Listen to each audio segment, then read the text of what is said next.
Dear listener, settle yourself comfortably now and let the weight of the day begin to drift away like morning mist over a quiet meadow. Tonight, we journey together into the heart of the wizarding world, to a place where love burns brighter than any spell, where laughter echoes through crooked hallways, and where a family's bond proves stronger than the darkest magic. Tonight, we explore the story of the Weasleys, a clan whose very name became synonymous with courage, loyalty, and the kind of warmth that makes a house a home. Close your eyes, dear listener, and let us begin at the very beginning, in those ancient days when the Weasley name first took root in magical soil. The Weasley family, you see, stretches back through centuries of wizarding history, their bloodline as pure as any that exists in the magical world, though they would never boast of such things. Unlike the Malfoys with their ostentatious pride, or the Blacks with their obsessive preservation of status, the Weasleys wore their heritage lightly, like a comfortable old cloak, rather than ceremonial robes. Their family tree, if one were to examine it in the dusty records of the Ministry of Magic, branches back through generations of witches and wizards who chose kindness over cunning, community over conquest. They were never the wealthiest of pure blood families, never the most powerful in terms of political influence or material wealth. But they possessed something far more precious, an unshakable foundation of love and an integrity that passed from parent to child like a sacred inheritance. In the rolling hills of Devon, where the land meets the sky in gentle undulations of green and gold, there stands a peculiar dwelling that seems to defy the very laws of architecture, magical or otherwise. The Burrow, as it came to be known, rose from the dreams and determination of two young people whose love story would become the bedrock upon which an extraordinary family would be built. But before we explore that magical home, we must first meet the two souls who would create it, Arthur Weasley and Molly Pruitt, two individuals whose paths would intertwine in the most beautiful and destined of ways. Arthur Weasley, born to Septimus and Cedrella Weasley, entered the world with a shock of red hair and a curiosity that would define his entire existence. Even as a small boy, Arthur possessed an insatiable fascination with the world around him, particularly with those curious muggle contraptions that so baffled most of wizard kind. While other pure-blood children learned to look down upon non-magical folk, Arthur gazed at them with wonder and genuine interest. His father, Septimus, was a kind man who worked a modest position at the ministry, and his mother, Cedrella, had been disowned by her own family, the Blacks, for marrying beneath her station, as they saw it. Perhaps it was this legacy of choosing love over status that shaped young Arthur's values, teaching him that a person's worth had nothing to do with their blood or their gold. At Hogwarts School of Witchcraft and Wizardry, Arthur was sorted into Gryffindor House, where his genuine nature and warm personality won him many friends. He excelled in his studies not through natural brilliance, but through steady dedication and an earnest desire to understand the world. He collected Muggle artifacts with the enthusiasm of a true scholar, filling his dormitory with plugs and batteries, postage stamps and tin cans, each one a treasure to be examined and pondered over. His housemates found this eccentric but endearing, and Arthur moved through his school years with a quiet contentment, never seeking glory, but always ready to help a friend in need. It was in his 6th year that Arthur Weasley's life changed forever. On an ordinary Tuesday afternoon in the library, where he had been researching the function of rubber ducks, Molly Pruitt walked past his table, her arms full of books on defensive magic, her auburn hair catching the light from the enchanted windows. She dropped one of her books, a heavy tome on shield charms, and Arthur, ever the gentleman, bent to retrieve it for her. Their hands touched briefly as he handed it back, and in that moment, something sparked between them, something that would grow into a love strong enough to weather wars and loss and all the trials that fate would throw their way. Molly Pruitt was a force of nature wrapped in a kind smile and a fierce heart. Born to a family of considerable magical talent, she and her brothers Fabian and Gideon had grown up in a household filled with laughter and dueling practice in equal measure. The Pruitts were known throughout the wizarding community as defenders of the innocent, as witches and wizards who stood up against injustice with wands raised and courage unwavering. Molly inherited this bravery, but she also possessed a nurturing soul, a deep capacity for love that would one day encompass not just her own children, but any soul in need of warmth and acceptance. At Hogwarts, Molly proved herself a talented witch, particularly skilled in household magic and defensive spells. A combination that might seem contradictory, but that perfectly captured her dual nature. She could brew a perfect pepper-up potion and cast a formidable stunning spell with equal expertise. Her professors recognized in her a witch of remarkable capability, and her friends knew her as someone fiercely loyal, quick to defend those she loved, and equally quick to scold them when they deserved it. The courtship between Arthur and Molly unfolded with the gentle inevitability of spring following winter. Arthur would seek her out in the library, ostensibly to ask about her defense against the dark arts essays, but really just to be near her, to hear her laugh, to watch the way her eyes sparkled when she spoke about her family or her dreams for the future. Molly, for her part, found herself charmed by this earnest young man who looked at the world with such wonder, who treated everyone with equal kindness, whether they were pure blood or muggle-born, who listened to her thoughts as though they were the most important words he had ever heard.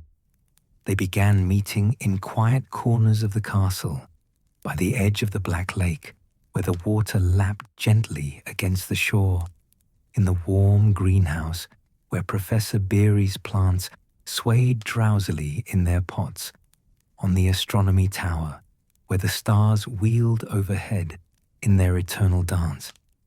Arthur would tell her about his latest Muggle artifact discovery, his voice animated with enthusiasm, and Molly would share stories of her brother's latest escapades, her laughter ringing out clear and bright in the evening air.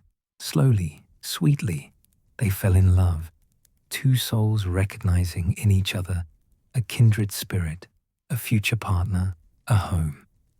After graduation, Arthur secured a position at the Ministry of Magic in the Misuse of Muggle Artifacts office, a posting that suited him perfectly, allowing him to indulge his fascination while serving the magical community. Molly, who had dreamed of joining the Aura program like her brothers, instead found herself drawn to the idea of creating a home, of building something warm and lasting in a world that was growing increasingly dark. The First Wizarding War was beginning to cast its shadow across Britain, and Lord Voldemort's name was spoken in fearful whispers. Arthur and Molly married in a simple ceremony surrounded by friends and family, with Molly's brothers serving as best men and Molly's closest friends standing beside her as she took her vows. The wedding took place in a small church near the pre-wed family home, with enchanted flowers floating overhead and soft music playing from invisible instruments. Arthur looked at his bride as though she had hung every star in the sky, and Molly smiled with a joy so radiant that several guests later swore the room had grown brighter when she said, "I do." With limited means but unlimited love, Arthur and Molly set about creating their home. They found a plot of land near the village of Ottery, St. Catchpole, a quiet corner of Devon where the Muggle and magical worlds existed in peaceful proximity. The house they built there, or rather, that grew there through a combination of magic, determination, and sheer willpower, would become known as the Burrow, and it would stand as a testament to everything the Weasley family represented. The Burrow rose from the ground in defiance of all architectural logic, each room added as the family grew, stacked upon the last like a magnificent, precarious tower of love. It leaned slightly, as though caught in a permanent gentle breeze, held together by magic and hope in equal measure. The walls were thick with memory even before any children came, every brick and beam infused with the dreams Arthur and Molly poured into it. They painted the kitchen a warm yellow that caught the morning sun, installed a large wooden table that would someday groan under the weight of family feasts, and created a garden where gnomes would burrow and chickens would cluck and vegetables would grow in wild, abundant profusion. It was into this home, this sanctuary of love, that their first child was born. William Arthur Weasley, Bill, arrived on a November morning in 1970, and with his first cry, Arthur and Molly Weasley truly became a family. Bill was a beautiful baby with a shock of red hair and his mother's clever eyes, and as Arthur held his son for the first time, he made a silent promise that this child would grow up knowing he was loved, knowing he was valued for who he was rather than what he owned or what blood ran through his veins. Bill's early childhood was filled with magic in every sense of the word. He witnessed his first spell when he was mere months old, his mother lighting the lamps with a wave of her wand, and his face had lit up with such wonder that Molly had laughed and cried at the same time.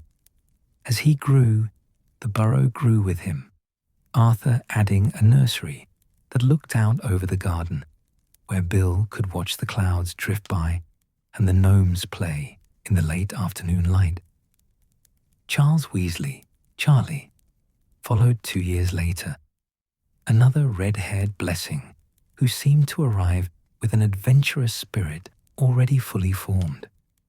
From his earliest days, Charlie was fascinated by creatures, squealing with delight when an owl landed nearby, reaching tiny hands toward the garden gnomes with more curiosity than caution.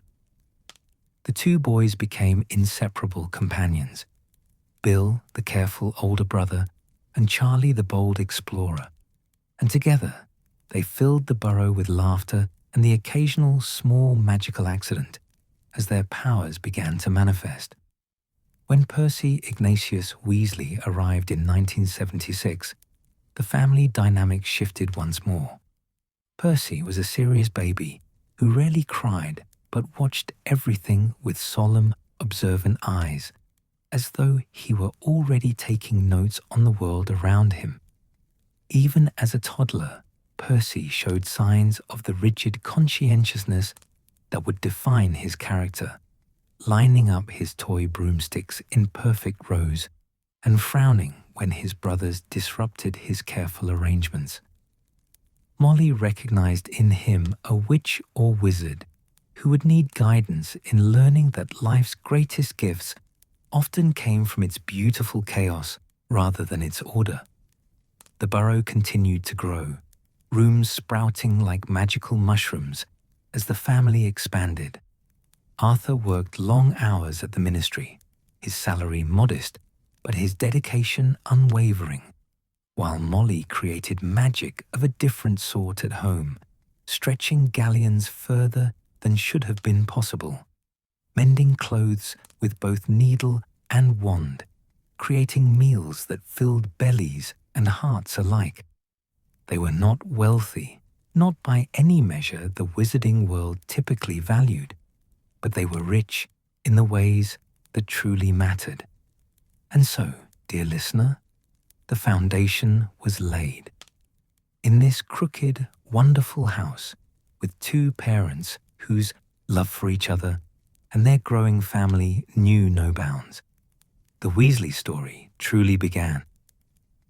As you drift towards sleep, picture that house standing against the Devon sky, smoke curling from its chimney, light glowing warm in its many windows, and know that we have only just begun to explore the magic that would unfold within those walls.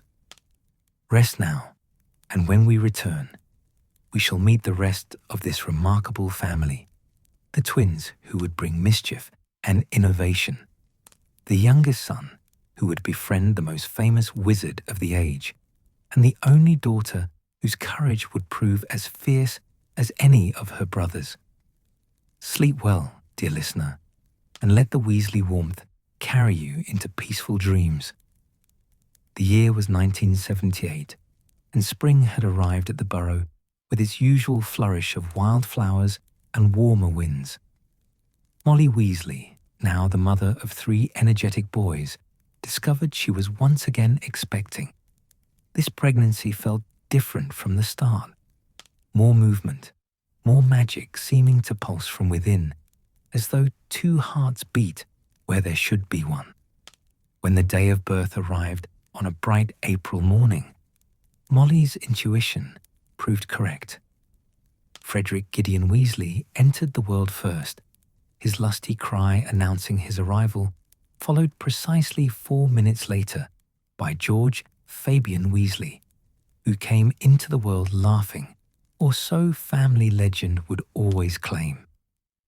The twins were named for Molly's beloved brothers, Fabian and Gideon Prewett, those brave souls who stood against the darkness, even as Voldemort's power grew.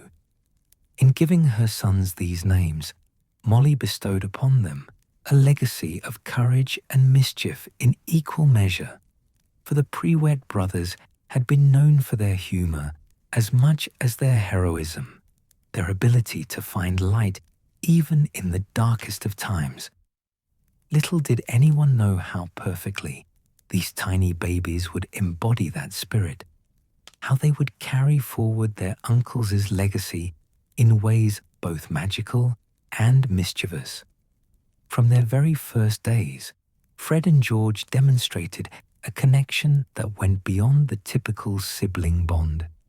They seemed to communicate without words, their baby babbling synchronized in ways that startled even Molly, who had thought herself prepared for anything after raising 3 boys. When one cried, the other would soon follow. When one laughed, the other's giggles would harmonize perfectly. They learned to crawl on the same day, took their first steps within minutes of each other, and spoke their first words, Gred and Forge, their confused attempts at each other's names, simultaneously.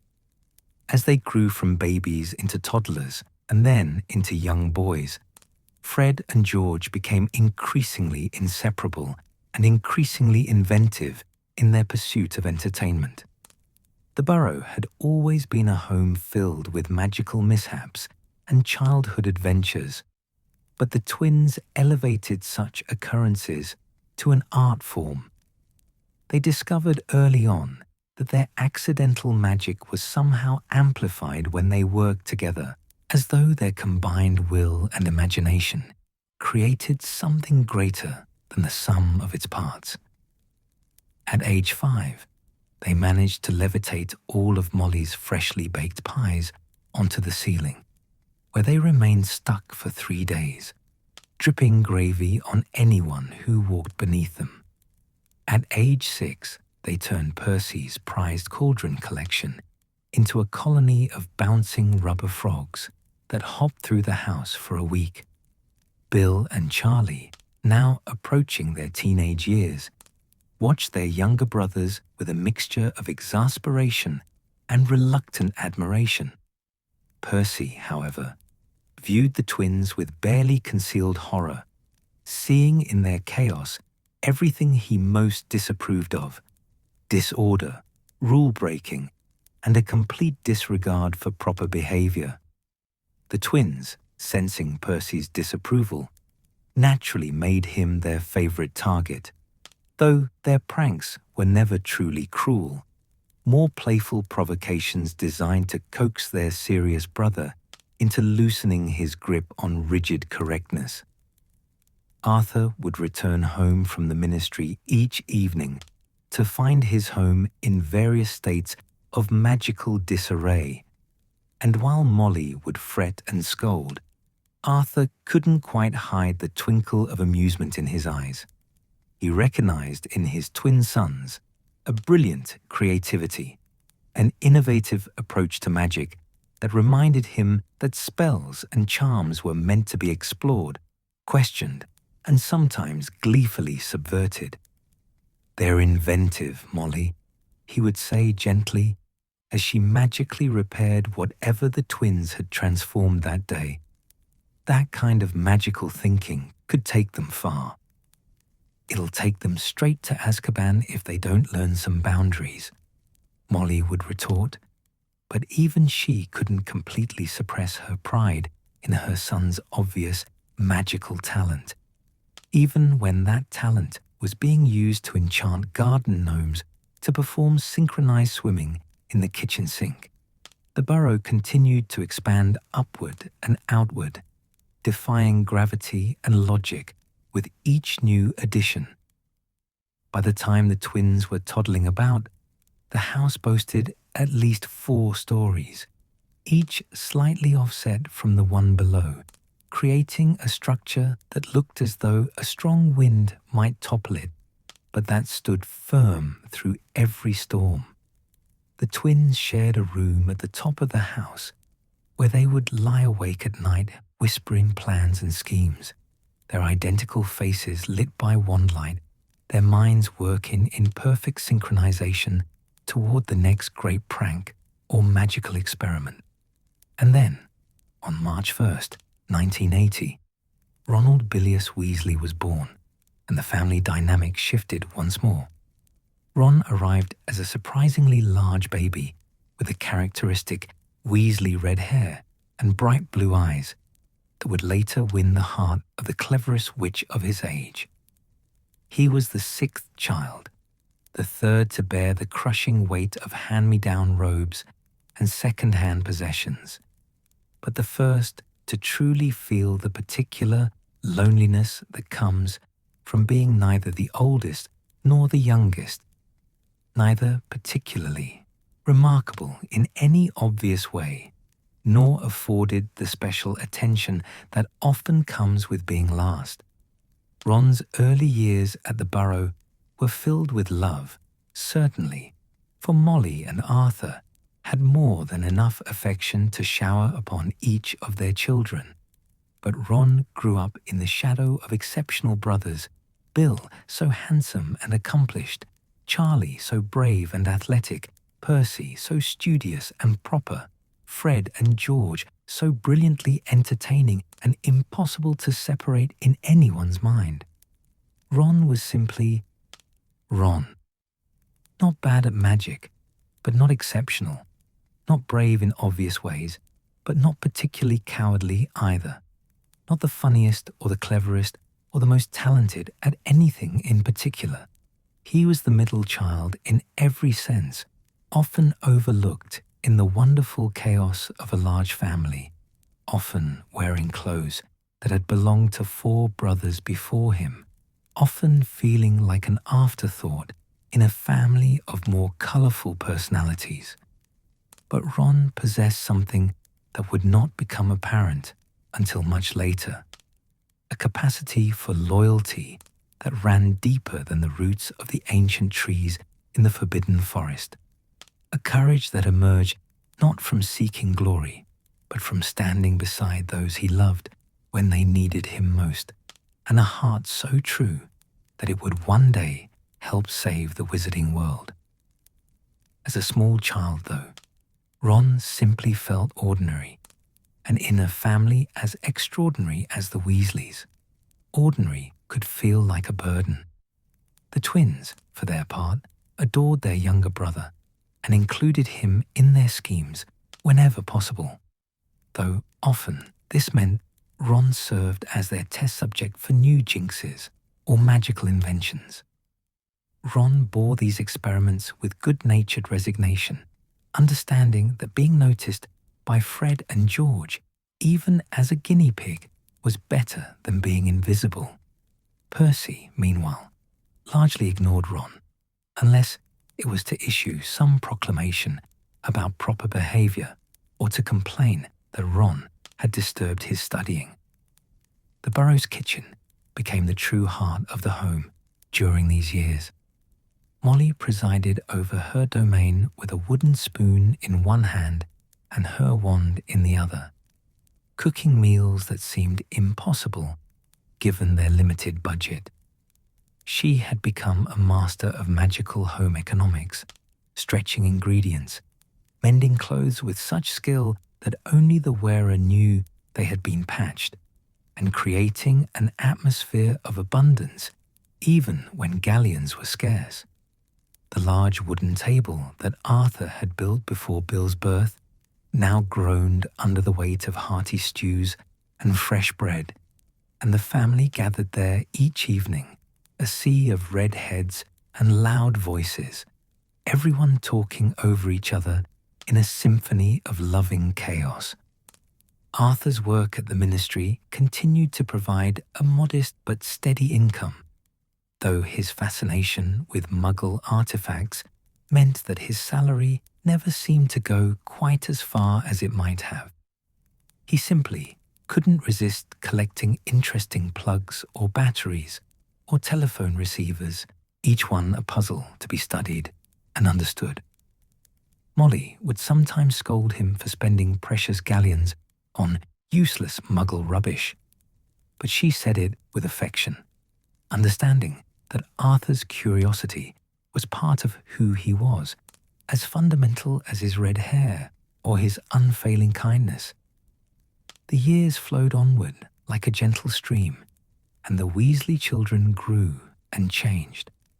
Bill prepared for Hogwarts, his letter arriving with great ceremony, and soon he was off to begin his own magical education, sorted into Gryffindor as everyone had expected, already proving himself a talented student and a natural leader.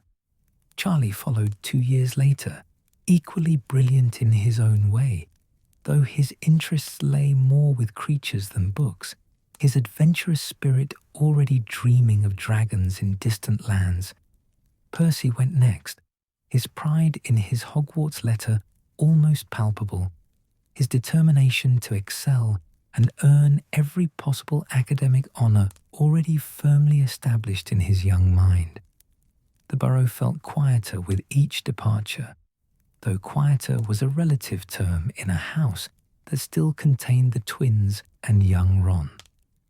Fred and George counted down the days until their own Hogwarts letters would arrive, planning already the magnificent pranks they would unleash upon the unsuspecting castle.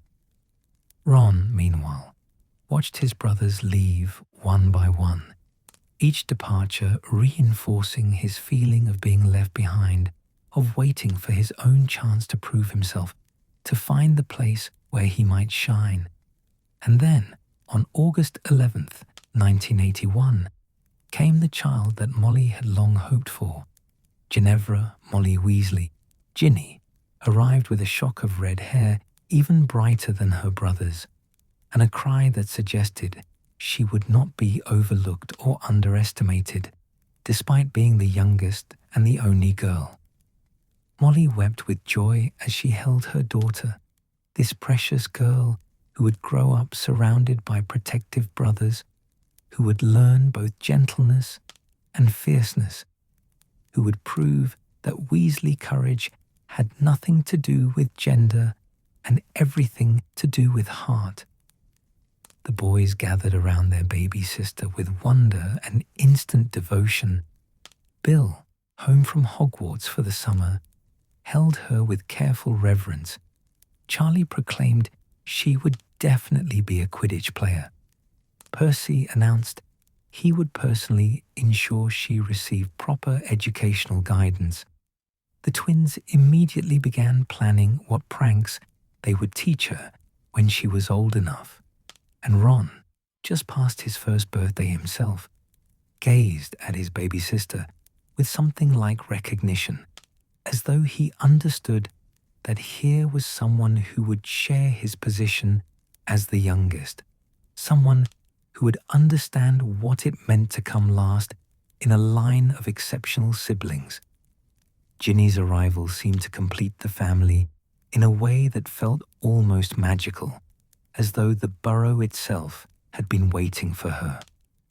Arthur added one more room to the already precarious structure, a cozy space that Molly filled with all the things she had imagined when she dreamed of a daughter. Soft blankets enchanted to stay warm, a mobile of tiny flying golden snitches that circled gently above the crib, and walls painted the color of sunrise. The financial struggles that had always shadowed the Weasley family grew more pronounced, with 7 children to feed, clothe, and eventually educate. Molly's resourcefulness became legendary among their neighbors. She could make a single chicken feed 9 people, could turn old robes into new with needle, thread, and strategic charms, could find gifts for Christmas that cost little but meant everything. Arthur took on extra work when he could, but his position at the ministry was not one that offered much opportunity for advancement, particularly for a wizard more interested in Muggle artifacts than in political maneuvering. The children wore hand-me-downs.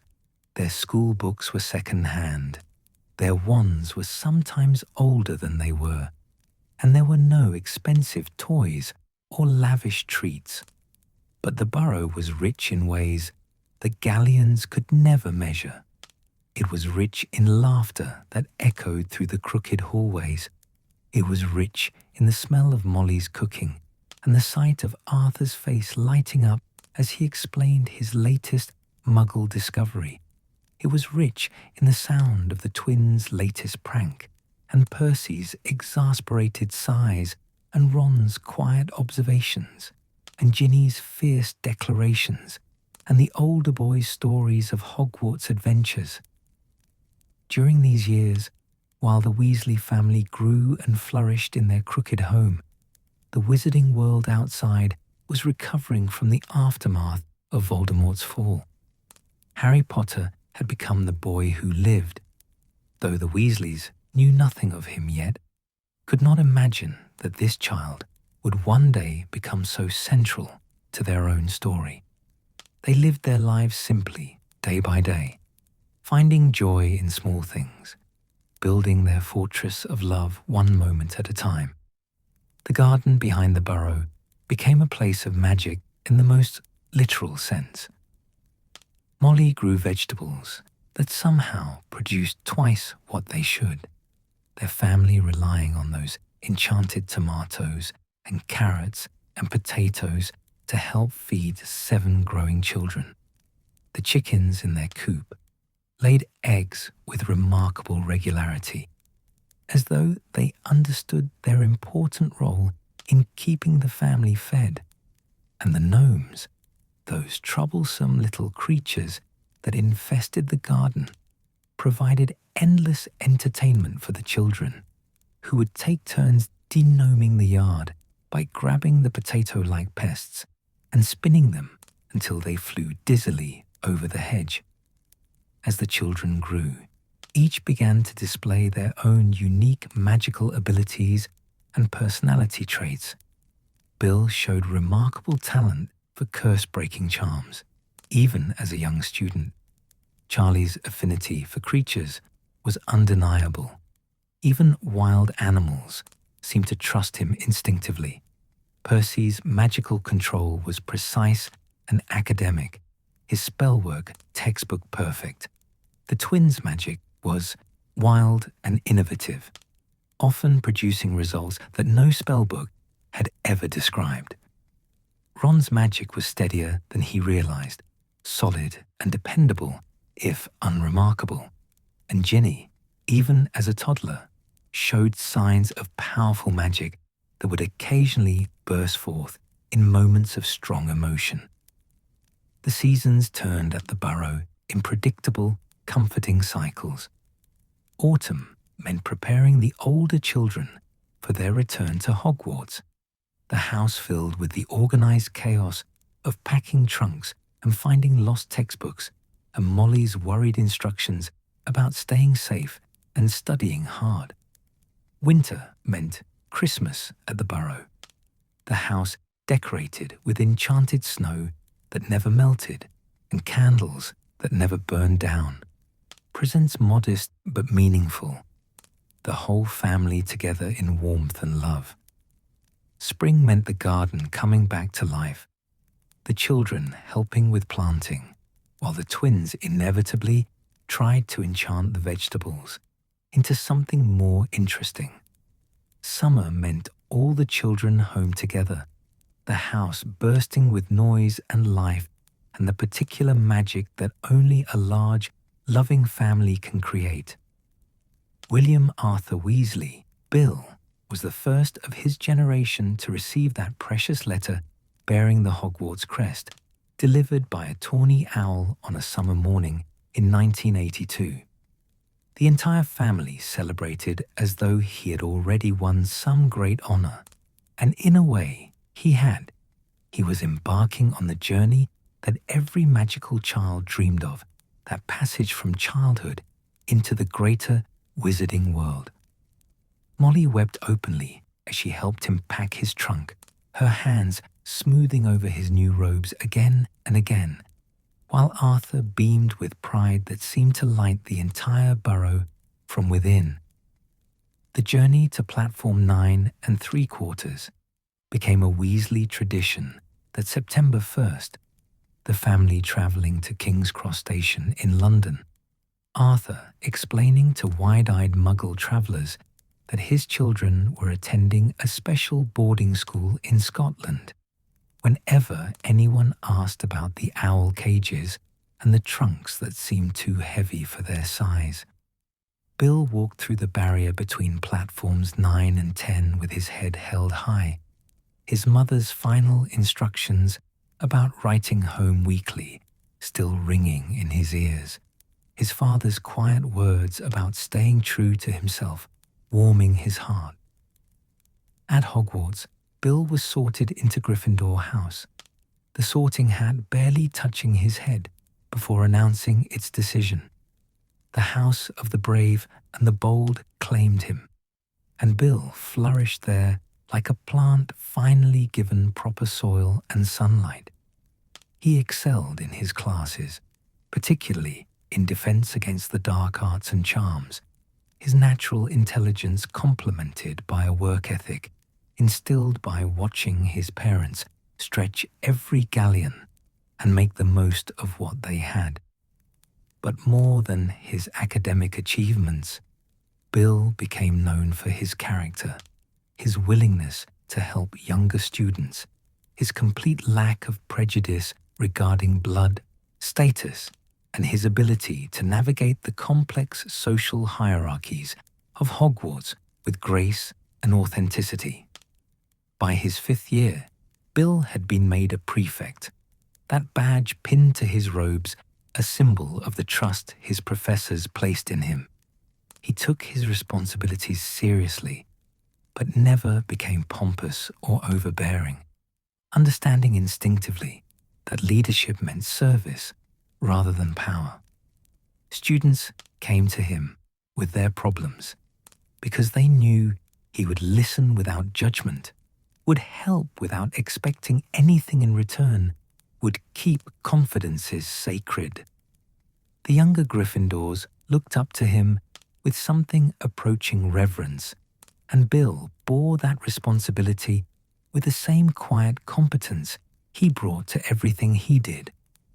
2 years after Bill's departure, Charlie Weasley followed his brother to Hogwarts, his letter arriving to great fanfare and his trunk packed with considerably more enthusiasm for what adventures might await than concern about academic performance. Charlie too was sorted into Gryffindor, and he carved out his own distinct path through the castle, one that led more often to the Quidditch pitch than the library, more frequently to care of magical creatures classes than to the dungeons for potions. Charlie discovered his true passion in the air, soaring on a broomstick with a natural grace that made flying look effortless. He made the Gryffindor Quidditch team in his second year, an almost unprecedented achievement as Seeker, that position requiring split-second reflexes and unwavering focus. Under the vast Scottish sky, with wind rushing past and the golden snitch glinting somewhere in his peripheral vision, Charlie felt most fully himself, most completely alive. He led Gryffindor to victory after victory, his catches becoming legendary, his name spoken with reverence in the same breath as the great seekers of previous generations. But Charlie's heart belonged not just to Quidditch, but to creatures of all kinds, particularly the magnificent and dangerous dragons that most wizards feared. He spent his free time in the Forbidden Forest, not to break rules, but to observe the creatures that lived there, the centaurs and unicorns, the acromantulas and bowtruckles. He could sit motionless for hours watching a creature go about its business, his eyes sharp with observation, his mind cataloguing behaviors and patterns. Kettleburn, the care of magical creatures professor, recognized in Charlie a kindred spirit and a natural talent that went beyond book learning into genuine empathy and understanding. The 2 older Weasley boys established a reputation at Hogwarts that would smooth the way for their younger siblings. They were known to come from a family of integrity, warmth, and courage, a family that might not have much gold in their Gringotts vault, but that possessed wealth of a far more valuable kind. Professors spoke well of the Weasley boys, and when Percy received his letter in 1987, expectations for him were already high. Percy Ignatius Weasley approached Hogwarts with an almost desperate determination to succeed, to prove himself worthy of the family name while also distinguishing himself from his brother's shadows. The Sorting Hat deliberated longer over Percy than it had over Bill or Charlie, sensing in this young Weasley a complex mixture of courage and ambition, loyalty, and a fierce desire for recognition. Finally, it called out, "Gryffindor," and Percy took his place at the house table with visible relief and a resolve already forming to become the most exemplary student Hogwarts had ever seen. Percy threw himself into his studies with single-minded intensity, his notes meticulously organized, his homework completed days in advance, his hands shooting up to answer every question in every class. He earned outstanding marks, certainly, but he also earned a reputation for rigidity and rule-following that made him less popular among his peers than his older brothers had been. Where Bill had worn his achievements lightly and Charlie had balanced academics with Quidditch and social connections. Percy seemed to collect his accomplishments like badges of honor, each perfect essay and exam score reinforcing his sense of self-worth. When Percy was named prefect in his 5th year, the achievement that Bill had accepted with humble gratitude became for Percy a defining identity. He polished his badge every night, wore his authority like armor, and approached rule enforcement with a zealousness that even some professors found excessive. His siblings at Hogwarts, Bill had already graduated and begun his career, but Charlie was in his final years, watched Percy's transformation with concern, seeing him lose some essential lightness, some capacity for joy that made life worth living beyond achievement and recognition. And then came 1989, and with it, the arrival of the most dynamic duo Hogwarts had seen in generations. Fred and George Weasley boarded the Hogwarts Express together, their identical faces alight with excitement and mischief in equal measure, their trunks undoubtedly containing items that would have given Molly heart palpitations had she known about them. The sorting hat, placed upon Fred's head first, announced Gryffindor, with what sounded almost like amusement, and George followed moments later into the same house, their destinies as inseparable at Hogwarts as they had been at home. The twins descended upon Hogwarts like a benevolent whirlwind, their magical creativity and absolute disregard for conventional boundaries, making them instant legends.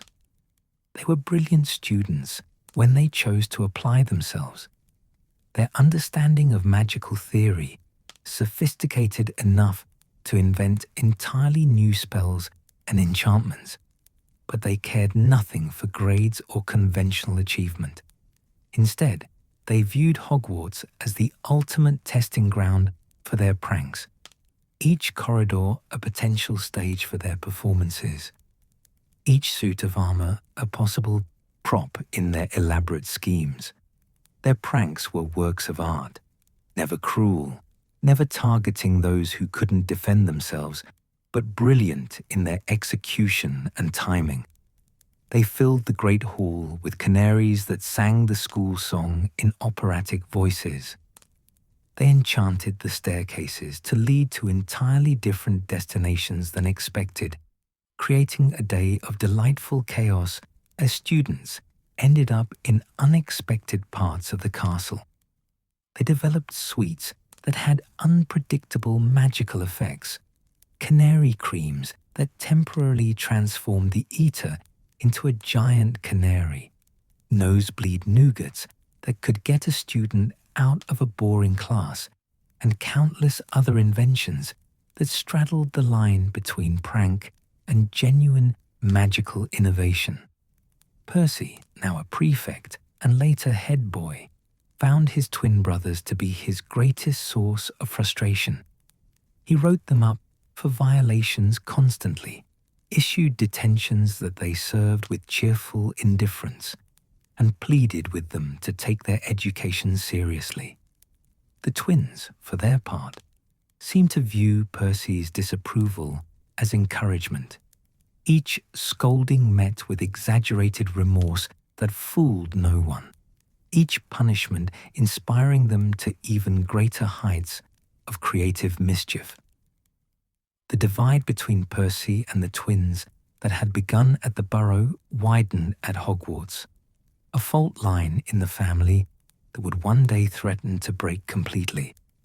But the twins also became beloved figures at Hogwarts, not just for their pranks, but for their fundamental kindness. They befriended a boy named Lee Jordan, whose love of commentary and chaos matched their own, forming a trio of mischief makers who nevertheless stood up against bullying and prejudice wherever they encountered it. They defended younger students from Slytherin harassment, used their pranks to deflate pompous authority figures, and created moments of joy and laughter in a school that could sometimes feel oppressively serious. The summer of 1991 brought changes to the Weasley family that would alter the course of wizarding history, though none of them could have known it at the time. Ron, now 11 years old, and finally receiving his own Hogwarts letter, prepared for his first year with a mixture of excitement and trepidation. He would be the sixth Weasley to attend Hogwarts, following in the footsteps of brothers who had each distinguished themselves in different ways. Bill had graduated with 12 OWLs and was now working as a curse breaker for Gringotts in Egypt. Charlie had left for Romania to work with dragons, his dream realized. Percy was head boy, insufferably proud of the fact the twins were in their third year and already legendary. What could Ron possibly do that hadn't already been done? How could he possibly stand out? The answer came on September 1st, 1991, on platform 9 3/4, when a thin boy with untidy black hair and glasses approached Molly Weasley to ask about the platform barrier. Harry Potter, the boy who lived, though Ron didn't realize it immediately, stood there looking lost and slightly overwhelmed, and Molly, with her unfailing kindness toward any child in need, helped him through to the platform and essentially adopted him on the spot, as she did with any young person who seemed to need mothering.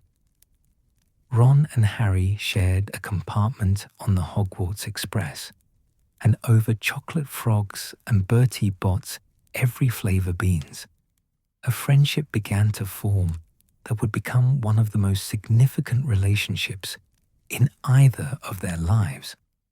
Ron, who had felt ordinary his entire life, found himself talking to the most famous wizard in the world, who turned out to be just a boy, lonely and uncertain, looking for connection just as desperately as Ron himself.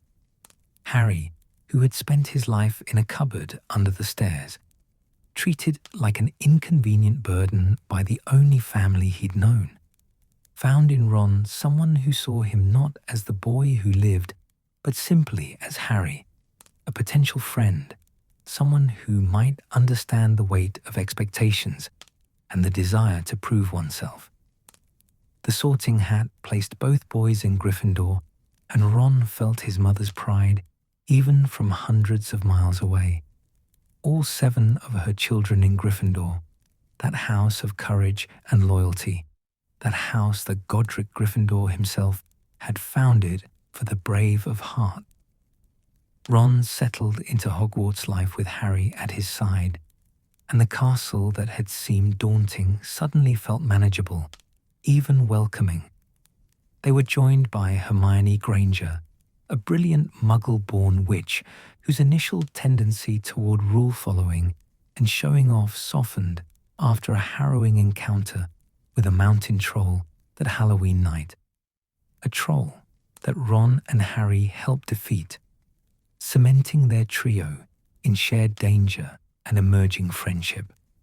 That first year unfolded with adventures that would have seemed impossible before they happened. A 3-headed dog guarding something precious, a mysterious stone that granted immortality, a professor possessed by the very wizard who had tried to kill Harry as a baby. Through it all, Ron stood beside Harry, his chess mastery proving crucial in their quest to stop Professor Quirrell and the fragment of Voldemort that possessed him. Ron's strategic thinking, his willingness to sacrifice himself as a piece on a giant chessboard so his friends could continue forward, revealed a courage that had been there all along, waiting for the right moment to emerge. The school year ended with Gryffindor winning the House Cup, with Ron in the hospital wing recovering from his chessboard injuries, and with a friendship solidified that would withstand trials neither boy could yet imagine. For Ron, Hogwarts had become a place where he mattered, where his contributions were valued, where he was not simply the sixth Weasley son, but Ron, friend to Harry Potter, brave enough to face down a troll and clever enough to win an impossible chess game. The twins, meanwhile, continued their reign of benevolent chaos, their third year culminating in a prank involving the entire Great Hall's ceiling, showing embarrassing moments from various professors' childhoods, a feat of magic that required weeks of planning and resulted in detention for the rest of the term, which they served without complaint, already planning their next masterpiece. Percy, in his final year as head boy, patrolled the corridors with his badge gleaming, writing reports and enforcing rules with dedication that bordered on obsession. He barely spoke to the twins anymore, his disappointment in their lack of ambition and respect for authority, creating a chasm between them. He tolerated Ron with barely concealed impatience, viewing his youngest brother's friendship with Harry Potter as another example of Weasley mediocrity. Unable to distinguish himself on his own merits, Ron had attached himself to someone famous. But Percy's judgments were harsh and short-sighted, born from his own insecurities and his desperate need to be seen as more than just another Weasley. He couldn't see what Bill had recognized immediately when he came home that summer and met Harry, that this friendship between Ron and Harry was genuine, built on mutual respect and shared values, that it had nothing to do with fame-seeking and everything to do with two lonely boys finding kinship and connection. As the summer of 1992 approached, the Weasley children prepared to return home to the Burrow, to Molly's cooking and Arthur's enthusiasm for all things Muggle, to the crooked house that had grown with their family and held all their memories. Ginny, now 10 years old, would receive her Hogwarts letter the following summer, and she could hardly wait, her brother's stories having painted the castle in colours of wonder and possibility. To understand the Weasleys' role in the Second Wizarding War, we must first journey backward in time, to the dark days of the 1970s, when Lord Voldemort first rose to terrible power. Arthur and Molly Weasley had been young then, newly married and starting their family, trying to build a life of love and normalcy while the wizarding world crumbled around them. They had both joined the Order of the Phoenix, that secret society founded by Albus Dumbledore to combat Voldemort's Death Eaters, and they had fought bravely in those desperate days. Arthur, though not a duelist of particular renown, had contributed his skills and his unfailing courage to the cause, participating in missions that he would never speak of in detail to his children, carrying memories of friends lost and battles barely survived. Molly, fierce and formidable, despite her warm and nurturing nature, had proven herself a witch of extraordinary magical power, her protective instincts making her a force to be reckoned with when those she loved were threatened. They had been there, fighting in the shadows when so many fell. Among those who fell were Molly's beloved brothers, Fabian and Gideon Prewett, those courageous souls for whom Fred and George had been named. The Prewett brothers had been legendary fighters, their skill in combat matched only by their unwavering commitment to the light. They had died together, taking 5 Death Eaters with them, fighting back to back until the very end, their last thoughts undoubtedly of the sister they were protecting. The future they were defending. Molly had never fully recovered from their loss, though she bore her grief with quiet dignity, channeling it into fierce determination that her own children would grow up in a world free from Voldemort's darkness. When Voldemort fell in 1981, destroyed by the love of Lily Potter and the innocence of baby Harry, Arthur and Molly had wept with relief and grief intermingled. They had lost so much, seen such horrors, and now they could finally focus on raising their growing family in peace. The Order disbanded, its members returning to their lives, carrying their scars silently, hoping desperately that the darkness was truly ended. But as the years passed and the Weasley children grew, whispers began to circulate among those who remembered the First War, those who had fought and survived.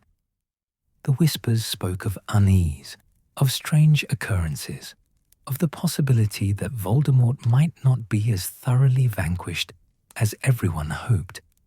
Arthur, working at the Ministry, heard these rumors in quiet conversations between old Order members, saw the worry beginning to creep back into Dumbledore's ancient eyes during the occasional meetings they still held. The summer of 1995 brought confirmation of everyone's deepest fears. Harry Potter, now 14 years old, and having witnessed the murder of Cedric Diggory in a graveyard far from Hogwarts, returned with news that shook the wizarding world to its foundations. Voldemort had returned, risen again through dark magic and the blood of his enemies, corporeal once more and gathering his Death Eaters to his side. The Ministry of Magic, under Cornelius Fudge's terrified leadership, refused to believe it, branded Harry a liar and Dumbledore a manipulative fool. But those who had fought in the First War, those who remembered the signs and the slow descent into terror, they knew the truth immediately. The Order of the Phoenix was reformed, called back into service by Dumbledore, and Arthur and Molly Weasley answered that call without hesitation. Despite the danger, despite their children, despite everything they had to lose, the Burrow, that crooked sanctuary of warmth and love, became something more during these dark years. It became a safe house, a meeting place, a headquarters when needed. Molly cleaned and prepared with her wand, flying through the rooms, her face set in determined lines, even as worry gnawed at her heart. Arthur installed additional protective enchantments, wards upon wards layered around their home, determined that his family would be as safe as magic could make them. The older Weasley, children, now adults with their own lives and careers, returned to the fold to join the fight. Bill, who had been working as a curse breaker for Gringotts in Egypt, came home to England, leaving behind the sun-baked tombs and ancient treasures to place his considerable skills at the Order's disposal. He took a job at the London branch of Gringotts, a position that allowed him to maintain his cover while also gathering intelligence and performing missions for the Order. Bill had grown into a remarkable young man, his long hair and fang earring giving him a roguish appearance that belied his sharp intelligence and unwavering moral center. It was during this time that Bill met Fleur Delacour, the beautiful part-Veela witch who had competed in the Triwizard Tournament and survived the graveyard's horrors alongside Harry. Fleur had taken a job at Gringotts, partially to improve her English, but also to remain close to Bill, whose courage and character had captured her heart. Their romance bloomed even as darkness gathered, a testament to love's ability to flourish even in the most uncertain times. Molly, it must be said, had initial reservations about Fleur, Seeing her beauty and hearing her accent and making assumptions about superficiality that time would prove entirely wrong. Charlie, too, returned from Romania, though his duties kept him abroad more often than not. The dragon reserves needed tending, and Charlie's expertise was invaluable, but he came when called, bringing with him fellow dragon handlers who could provide muscle and firepower, literal firepower, in the form of dragons, should the need arise. Charlie remained unmarried, his heart belonging more to his dragons than to any witch or wizard, and his family accepted this about him, understanding that some people find their purpose in places others might not expect. Percy, however, chose a different path, and the choice would tear at the family's fabric in ways that nearly proved irreparable.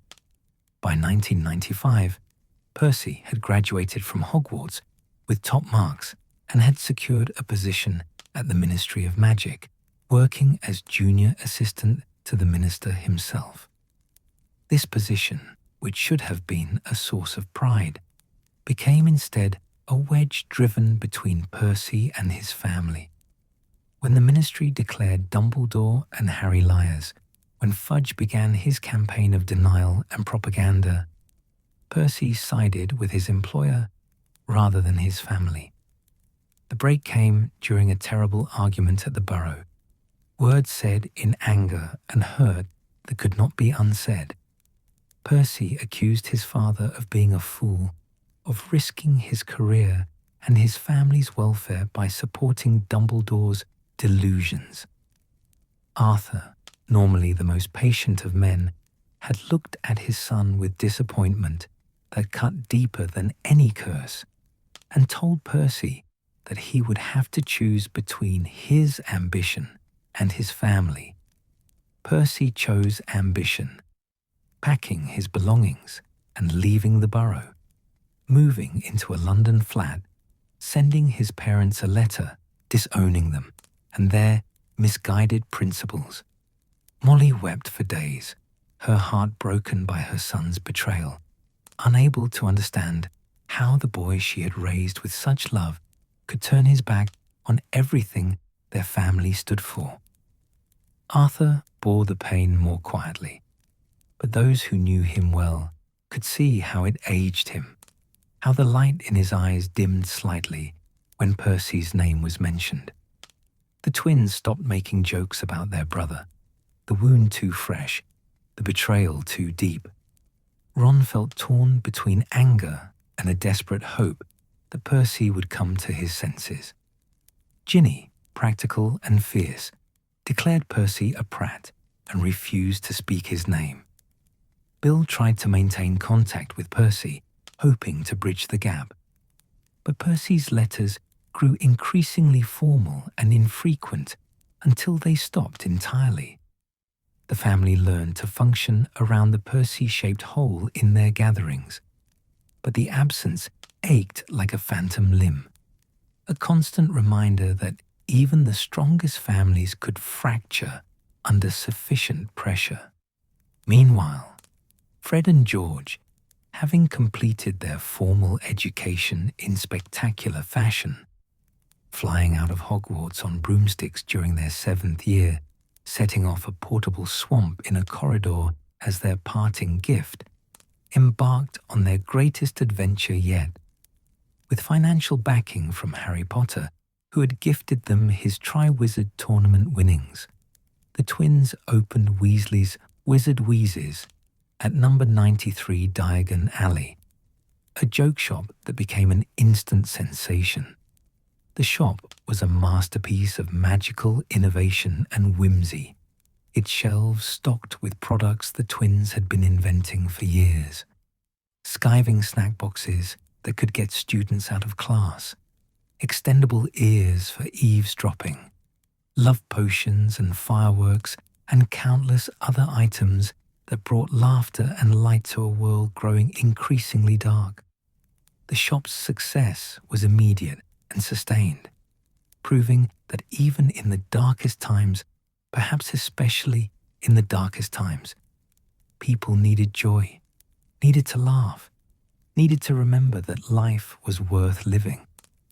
But Fred and George's joke shop served another purpose that few customers realized. The twins, with their intimate knowledge of secret passages and their skill at creating enchanted objects, provided the order with tools and intelligence. Their extendable ears allowed eavesdropping on Death Eater conversations. Their decoy detonators created diversions during missions. Their shop became a gathering place where Order members could meet without suspicion, just customers browsing for pranks and presents. Ron, meanwhile, remained at Hogwarts alongside Harry and Hermione, the trio becoming increasingly central to the fight against Voldemort, even as they tried to navigate the normal challenges of adolescence. Ron's 5th year was particularly difficult. Dolores Umbridge's reign of terror at Hogwarts, the formation of Dumbledore's army, the battle at the Department of Mysteries, where Ron was injured and where they all barely escaped with their lives. Through it all, Ron stood firm beside his friends, his loyalty never wavering even when fear and doubt threatened to overwhelm him. Ginny, too, proved her mettle during these years. No longer the shy girl who had been possessed by Tom Riddle's diary, she had grown into a formidable witch in her own right, powerful and brave and unafraid to speak her mind. She joined Dumbledore's army, practiced defensive magic with dedication that impressed even Hermione. And when the Death Eaters broke into Hogwarts during her 5th year, she fought alongside her friends without hesitation. Her relationship with Harry deepened during this time, evolving from childhood crush into genuine connection. Though both of them tried to deny it, knowing that romance seemed frivolous when the world was falling apart. Arthur nearly died during Ron's 5th year, attacked by Voldemort's snake Nagini while guarding the Department of Mysteries. The attack left him with serious injuries, and only Harry's warning, conveyed through his mysterious connection to Voldemort, saved Arthur's life. The Weasley family gathered at St. Mungo's Hospital, their faces pale with fear, and when Arthur finally woke, Molly clutched his hand and wept with relief. The incident served as a stark reminder that any of them could be taken at any moment, that this war would demand everything from those who fought it. The Burrow became Harry's refuge during these years, the place he thought of when he needed to remember what he was fighting for. Molly treated him as another son, fussing over him and feeding him and loving him with the fierce protectiveness she showed all her children. Arthur engaged him in conversations about Muggle culture and listened to his worries without judgment. The twins made him laugh when laughter seemed impossible. Ron stood beside him through every trial. Ginny understood his burden without him having to explain it. The Weasleys gave Harry something he had never had, a family, and in doing so, they gave him a reason to keep fighting when despair threatened to consume him. As 1996 turned to 1997, the war intensified. Dumbledore died, murdered by Severus Snape on top of the astronomy tower, and the wizarding world reeled from the loss of its greatest protector. The Ministry finally acknowledged Voldemort's return, but by then it was too late. The Death Eaters had infiltrated too deeply, had positioned themselves to take control. The Weasley family, more committed than ever to the fight, prepared for the darkest days yet to come. Bill and Fleur's wedding was planned for the summer of 1997, a moment of light in the gathering darkness. though everyone knew it might be the last celebration before the storm broke fully. Bill had been attacked by the werewolf Fenrir Greyback during the battle at Hogwarts when Dumbledore died, his face scarred permanently. But Fleur's love never wavered. Indeed, she seemed to love him more fiercely for his courage and his scars. Molly, watching Fleur's devotion to her wounded son, finally accepted the young woman completely, recognizing in her the same fierce protective love that Molly herself possessed. The wedding took place at the Burrow on a beautiful summer day. The garden transformed into something out of a fairy tale, with golden chairs and floating champagne glasses and magical decorations that sparkled in the sunlight. For a few precious hours, the Weasley family and their friends celebrated love and hope, danced and laughed, and pretended that the world wasn't ending around them.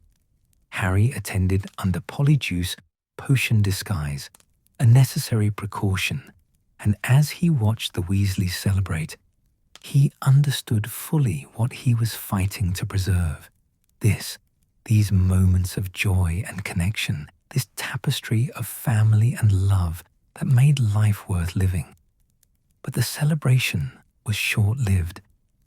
Death Eaters attacked during the reception, having finally toppled the Ministry, and chaos erupted. Harry, Ron, and Hermione disappeared into the night to begin their hunt for Horcruxes, those fragments of Voldemort's soul that had to be destroyed before he could be defeated. Ron left his family without knowing when or if he would see them again, his heart heavy with fear for them and determination to do his part in ending the war.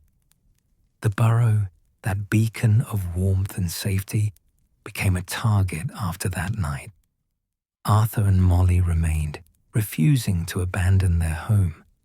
But they knew the Death Eaters watched, waited for an opportunity to strike at the family that had become synonymous with resistance to the Dark Lord. The protective enchantments around the property were strengthened until the very air seemed to shimmer with defensive magic, and the family members who came to visit did so carefully, watching always for signs of ambush or betrayal. The year 1997 turned to 1998 with the wizarding world held firmly in Voldemort's terrible grip. The Ministry of Magic had fallen completely under Death Eater control, and a reign of terror began that echoed the darkest days of the First Wizarding War. Muggle-borns were hunted and persecuted, their wands snapped, their futures destroyed. Anyone who spoke against the new regime simply disappeared, their families left to wonder and weep. The Daily Prophet printed lies and propaganda. Hogwarts itself fell under the cruel dominion of Death Eater professors, and hope seemed a fragile, flickering thing that might be extinguished at any moment. The Weasley family endured this dark winter scattered but unbroken. Arthur continued working at the Ministry, now under constant suspicion because of his known association with Dumbledore and his refusal to participate in the persecution of Muggle-borns. He walked through the Ministry's halls each day, knowing that any moment might bring his arrest, but he went anyway, passing information to the Order when he could, helping where possible, maintaining his integrity even when it would have been safer to compromise. Molly remained at the Burrow, that crooked house that had become a symbol of resistance, simply by continuing to stand, by keeping its lights burning, by refusing to bow to fear. She maintained the protective enchantments, kept the garden growing, and waited for news of her children with a mother's terrible patience. Each night, she would check the magical clock Arthur had made years ago, the one with hands for each family member, pointing not to times, but to locations: home, work, traveling, mortal peril. Too often during those dark months, too many hands pointed to mortal peril, and Molly would stare at that clock with tears streaming down her face, praying to any power that might listen to keep her children safe. Bill and Fleur had settled at Shell Cottage by the sea, that small house becoming a safe haven for those fleeing Death Eater persecution. They sheltered refugees, tended wounded order members, and provided a way station for those making dangerous journeys. Fleur proved herself a fierce ally, her beauty hiding a core of steel, her wand quick to defend, and her heart quick to offer shelter. Bill's curse-breaking skills were put to use breaking into Death Eater properties, retrieving information and magical objects that might aid the resistance. Charlie remained mostly in Romania, though he made dangerous trips back to Britain when needed, always bringing with him the promise that if the final battle came, he would be there with whatever help the Dragon Reserves could provide. George continued running Weasley's Wizard Wheezes alongside Fred, the shop somehow remaining open even under the new regime, its jokes and tricks providing precious moments of laughter in a world gone mad. The twins also provided magical items to the resistance, their inventive genius now turned toward tools of escape and defense rather than mere pranks. Ginny returned to Hogwarts for what should have been her 6th year, but the school she loved had become almost unrecognizable under the Carrow's brutal rule. Alongside Neville Longbottom and Luna Lovegood, Ginny reformed Dumbledore's army, conducting a quiet rebellion within the castle walls. They painted graffiti supporting Harry Potter, helped younger students avoid the worst of the Carrow's punishments, and kept alive the hope that Dumbledore had stood for. Ginny endured detentions and punishments that left scars on her body and soul, but she never wavered, her courage inherited from generations of Weasleys who had fought for what was right regardless of the cost. Percy remained estranged, working at the ministry under the Death Eater regime, still believing, or trying to believe, that he had made the right choice, that authority and order mattered more than the questionable methods being employed. But doubt had begun to gnaw at him, a slow poison working its way through his certainty as he witnessed atrocities committed in the name of maintaining control. He tried to ignore the screams from the lower levels of the ministry, tried to convince himself that the ends justified the means, but his conscience, long suppressed, began to reassert itself. Ron, Harry, and Hermione spent those months on the run, hunting Horcruxes, while Death Eaters hunted them, sleeping in frozen forests and abandoned houses, slowly destroying the pieces of Voldemort's fractured soul. Ron's time with them was interrupted by a dark period when he left, driven away by the locket, Horcrux's poisonous influence, and his own insecurities. But he returned, destroying that Horcrux himself, and proving that his loyalty ran deeper than any momentary weakness. Through frozen nights and desperate days, Ron thought of his family, wondering if they were safe, if he would ever see the Burrow again, if this mission would end in victory, or simply in all of them dying in some forgotten place. Spring came eventually, as spring always does, and with it came news that rippled through the resistance like an electric current. Harry Potter had been spotted, the Horcruxes were nearly all destroyed, and the final confrontation was approaching. The Battle of Hogwarts, when it came suddenly, a call to arms that went out through the secret networks the Order had maintained. summoning all who would fight to defend the castle, to make their stand against Voldemort and his forces. The Weasley family answered that call. Arthur and Molly left the burrow together, perhaps both knowing they might never return, their hands clasped tightly as they disapparated to Hogsmeade. Bill kissed Fleur goodbye at Shell Cottage, making her promise to stay safe even as she insisted she would fight beside him. And she did, her Veela magic making her formidable in battle. Charlie arrived from Romania with allies and the promise of more help if needed. George closed the shop and headed to Hogwarts with Fred, the twins joking even as they prepared for war, their humour a shield against fear. Ginny was already at the castle, having broken out of the Room of Requirement, where the Carrows had tried to contain the rebellious students. And Percy arrived at Hogwarts in the midst of the chaos, appearing suddenly beside his family with his wand drawn and an apology on his lips that was barely audible over the sounds of battle beginning around them. "I was a fool," he said, his voice breaking, looking at his father with eyes full of regret and determination. "I'm sorry, I'm so sorry, but I'm here now, and I want to help."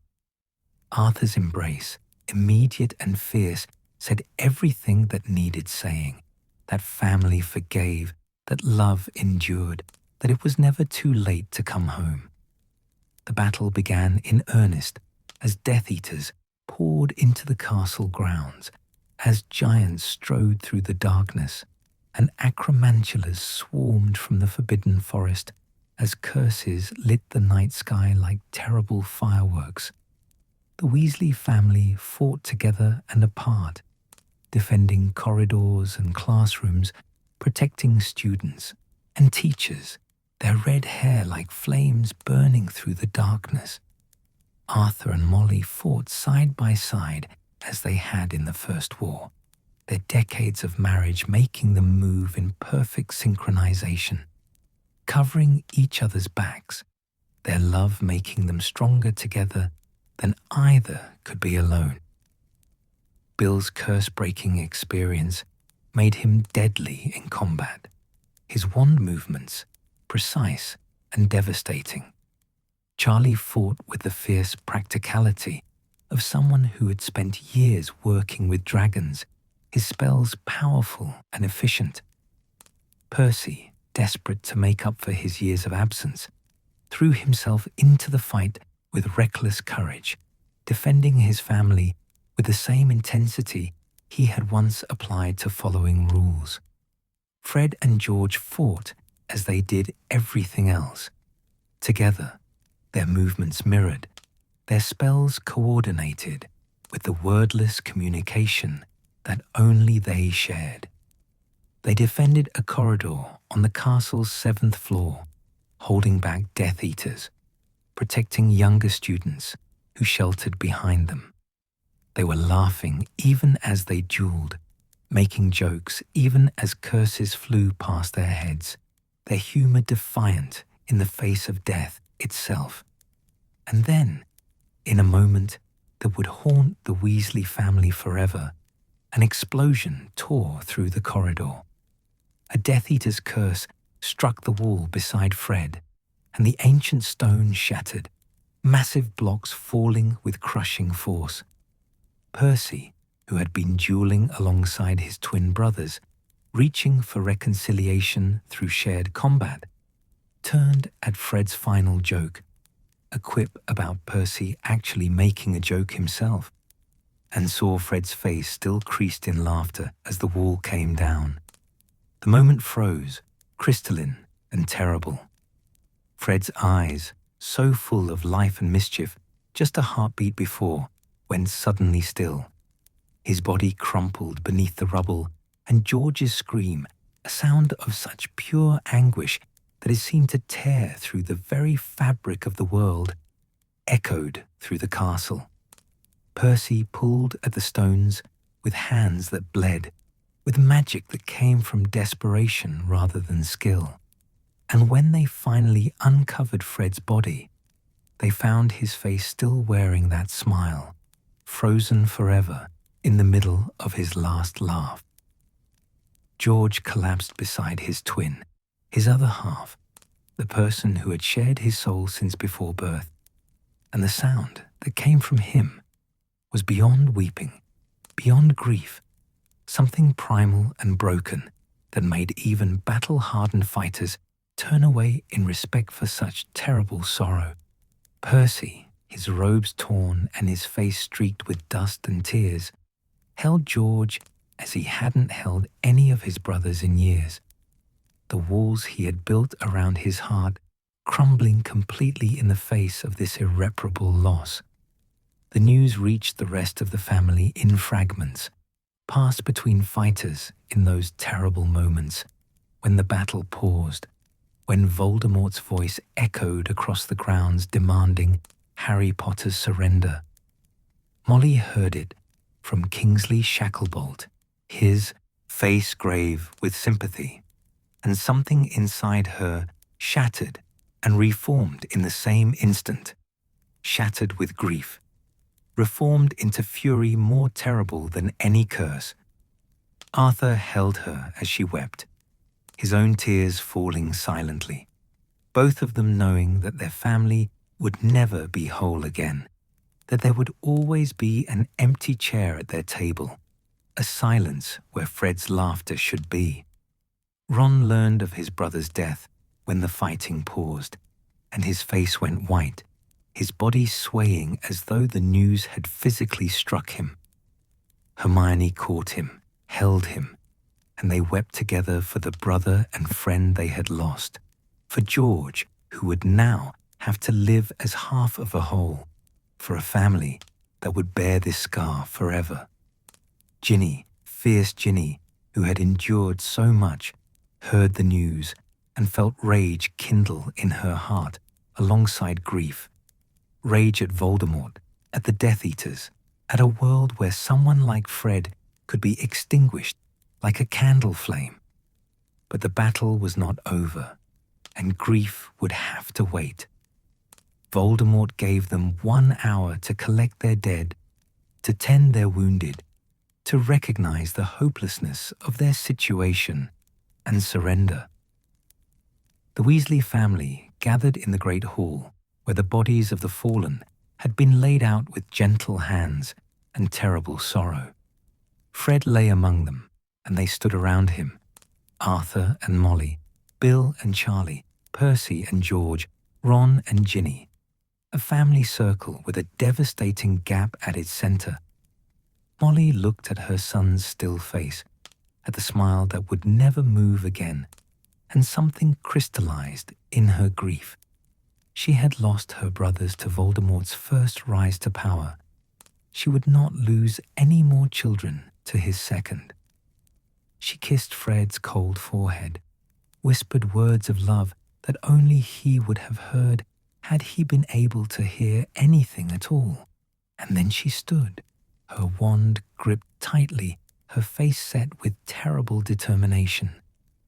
When the battle resumed, when Voldemort returned with his forces for the final assault, Molly Weasley fought with a ferocity that made even Death Eaters fall back in fear.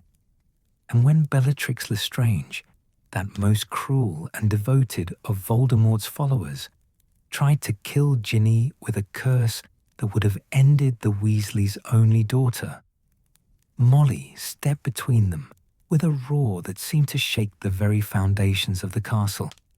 "Not my daughter, you bitch!" The words rang out across the battle, and Molly Weasley, housewife and mother, faced down Bellatrix Lestrange in a duel that would become legend. Every spell Molly cast carried the weight of her grief, the force of her love, the fury of a mother who had already lost one child and would die before she lost another. The duel was brief and devastating, ending with Bellatrix falling, defeated by a witch who fought not with dark magic, but with the most powerful magic of all, a mother's love and a mother's rage. The battle reached its climax in the Great Hall, with Voldemort finally facing Harry, Potter, with all the Weasleys and their allies forming a protective circle, with the fate of the wizarding world balanced on the edge of a spell.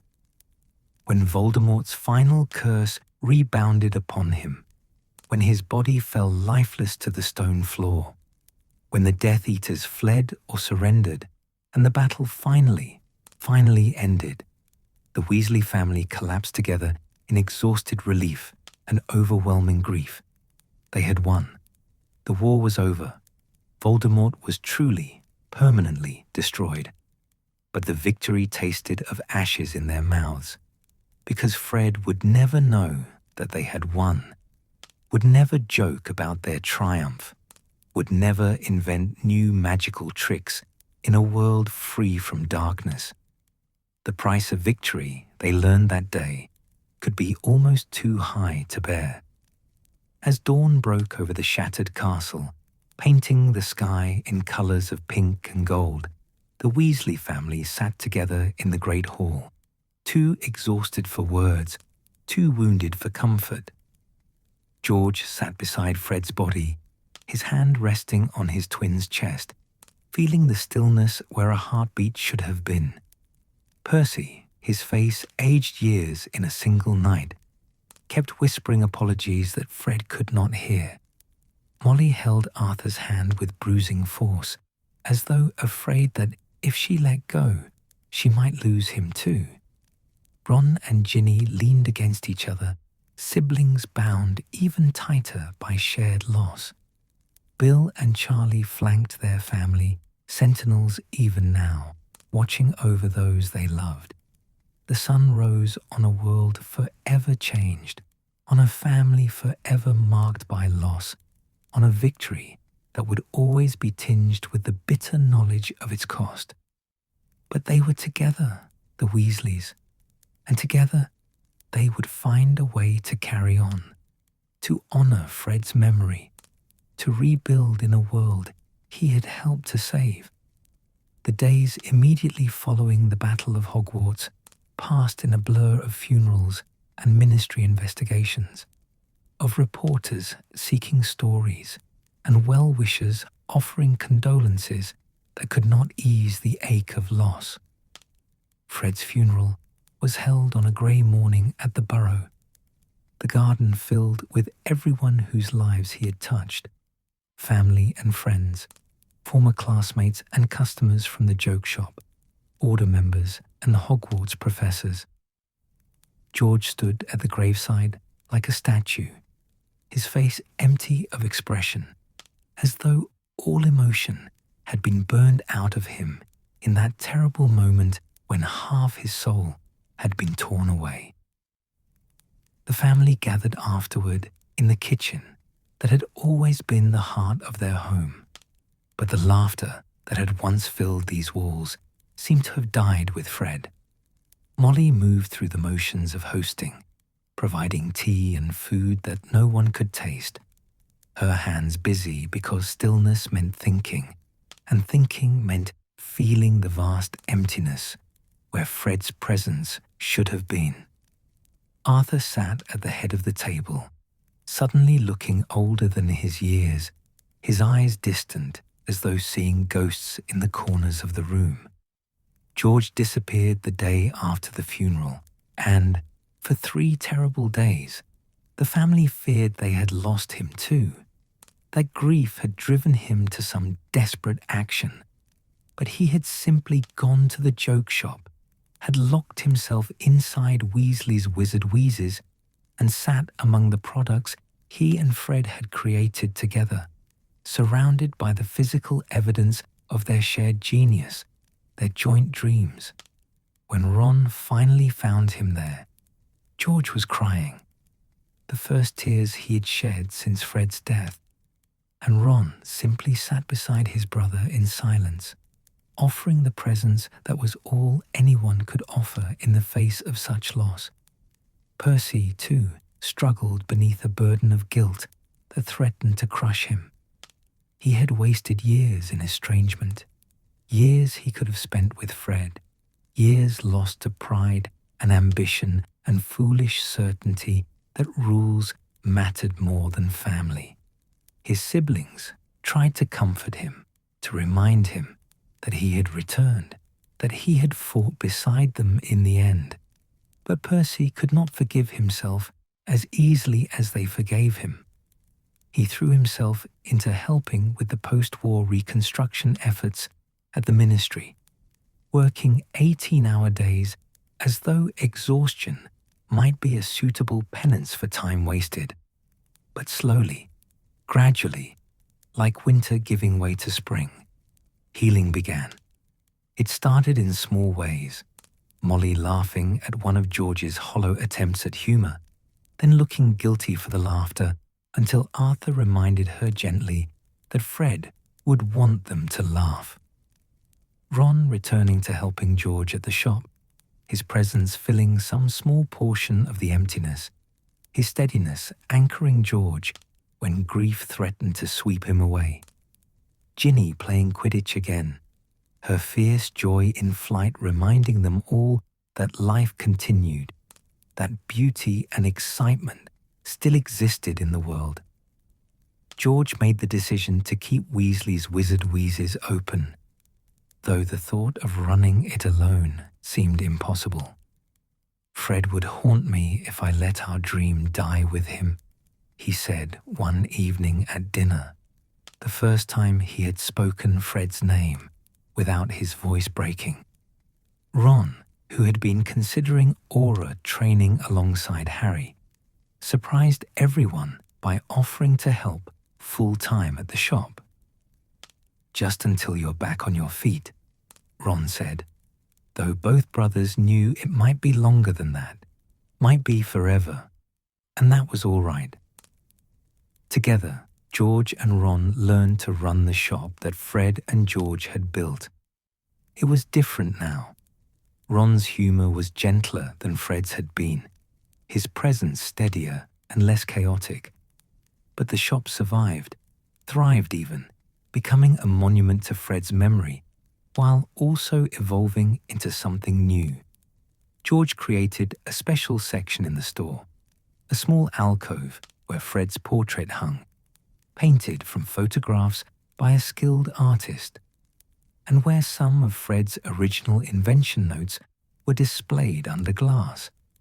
Customers would stop there to pay their respects, to remember the wizard who had brought laughter to the darkest days, and George found comfort in seeing how many lives his twin had touched. Percy worked his way back into the family's trust through consistent presence and quiet service. He helped Arthur navigate the new ministry structure, used his knowledge of bureaucracy to cut through red tape that might have stalled the family's various endeavors, and most importantly, he simply showed up for dinners at the Burrow, for birthdays and holidays, for the ordinary moments that families share.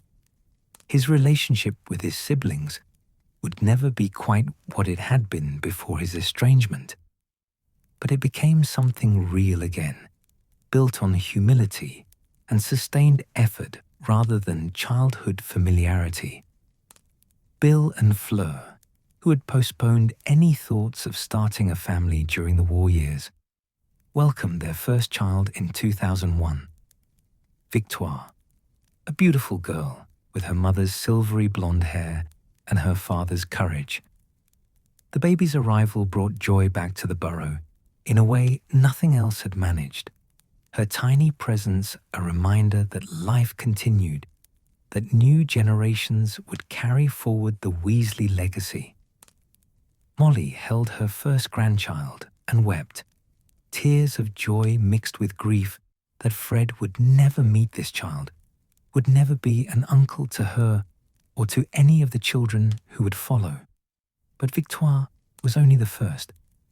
Bill and Fleur would have 2 more children, Dominique in 2003 and Louis in 2006, and their cottage by the sea became a place of laughter and magic, of children growing up bilingual in English and French, of family gatherings that blended Weasley warmth with Delacour elegance.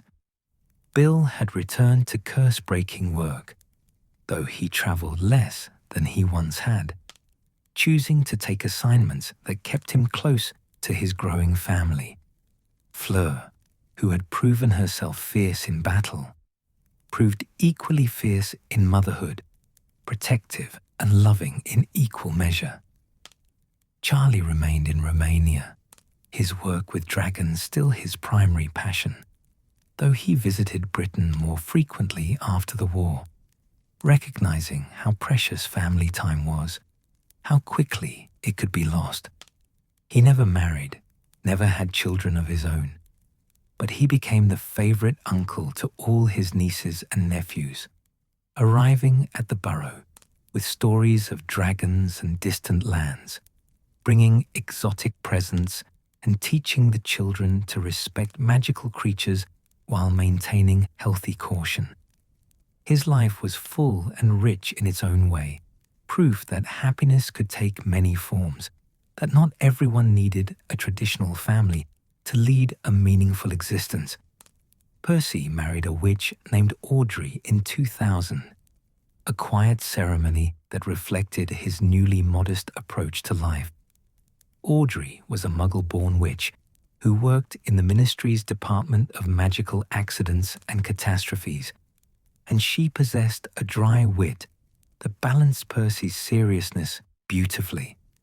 Together, they had 2 daughters, Molly in 2005, named for her grandmother and serving as a bridge between Percy and his mother that both treasured, and Lucy in 2008, who inherited her father's studious nature, but her mother's ability to laugh at herself. George's path was more complicated. For years after Fred's death, he dated occasionally, but never seriously, as though part of him remained too bound to his lost twin to fully commit to anyone else. But in 2003, he met Angelina Johnson again, the talented Quidditch player who had been Fred's date to the Yule Ball years before, who had known the twins at their best, who understood what had been lost. Their relationship developed slowly, cautiously, built on shared memories and gentle understanding. When they married in 2005, George wore both his and Fred's names on his wedding robes, a reminder that Fred would always be part of him, always present in spirit, even if absent in body. George and Angelina had 2 children, Fred in 2007, named for the uncle he would never meet but whose legacy would surround him always, and Roxanne in 2009, a spirited girl who inherited the Weasley Johnson talent for both mischief and Quidditch. The shop continued to thrive under George and Ron's management, though eventually Ron transitioned into aura work as he had originally planned, leaving George to run the business with Angelina's help and a staff of talented inventors who understood the unique magic of what Fred and George had created. Ron and Hermione's love story, which had been building since they were 12 years old, trading barbs and fighting trolls, and slowly recognizing in each other the missing piece of their own souls, culminated in marriage in 2001. Their wedding was a joyous affair at the Burrow, the garden decorated with flowers and floating candles, the ceremony a blend of wizarding traditions and Hermione's thoughtful additions. Ron, standing at the altar waiting for his bride, looked happier than his family had seen him since before the war, proof that joy could return, that love could flourish even in soil that had known such loss.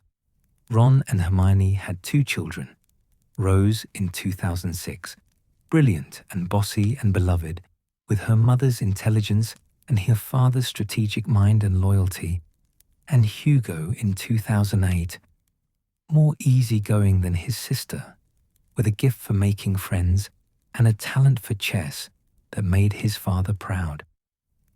Ron worked as an auror for years, partnering with Harry to help clean up the remaining Death Eater threats and create a more just, magical world, before eventually joining George at the joke shop full-time, discovering that bringing laughter to people was as rewarding as catching dark wizards.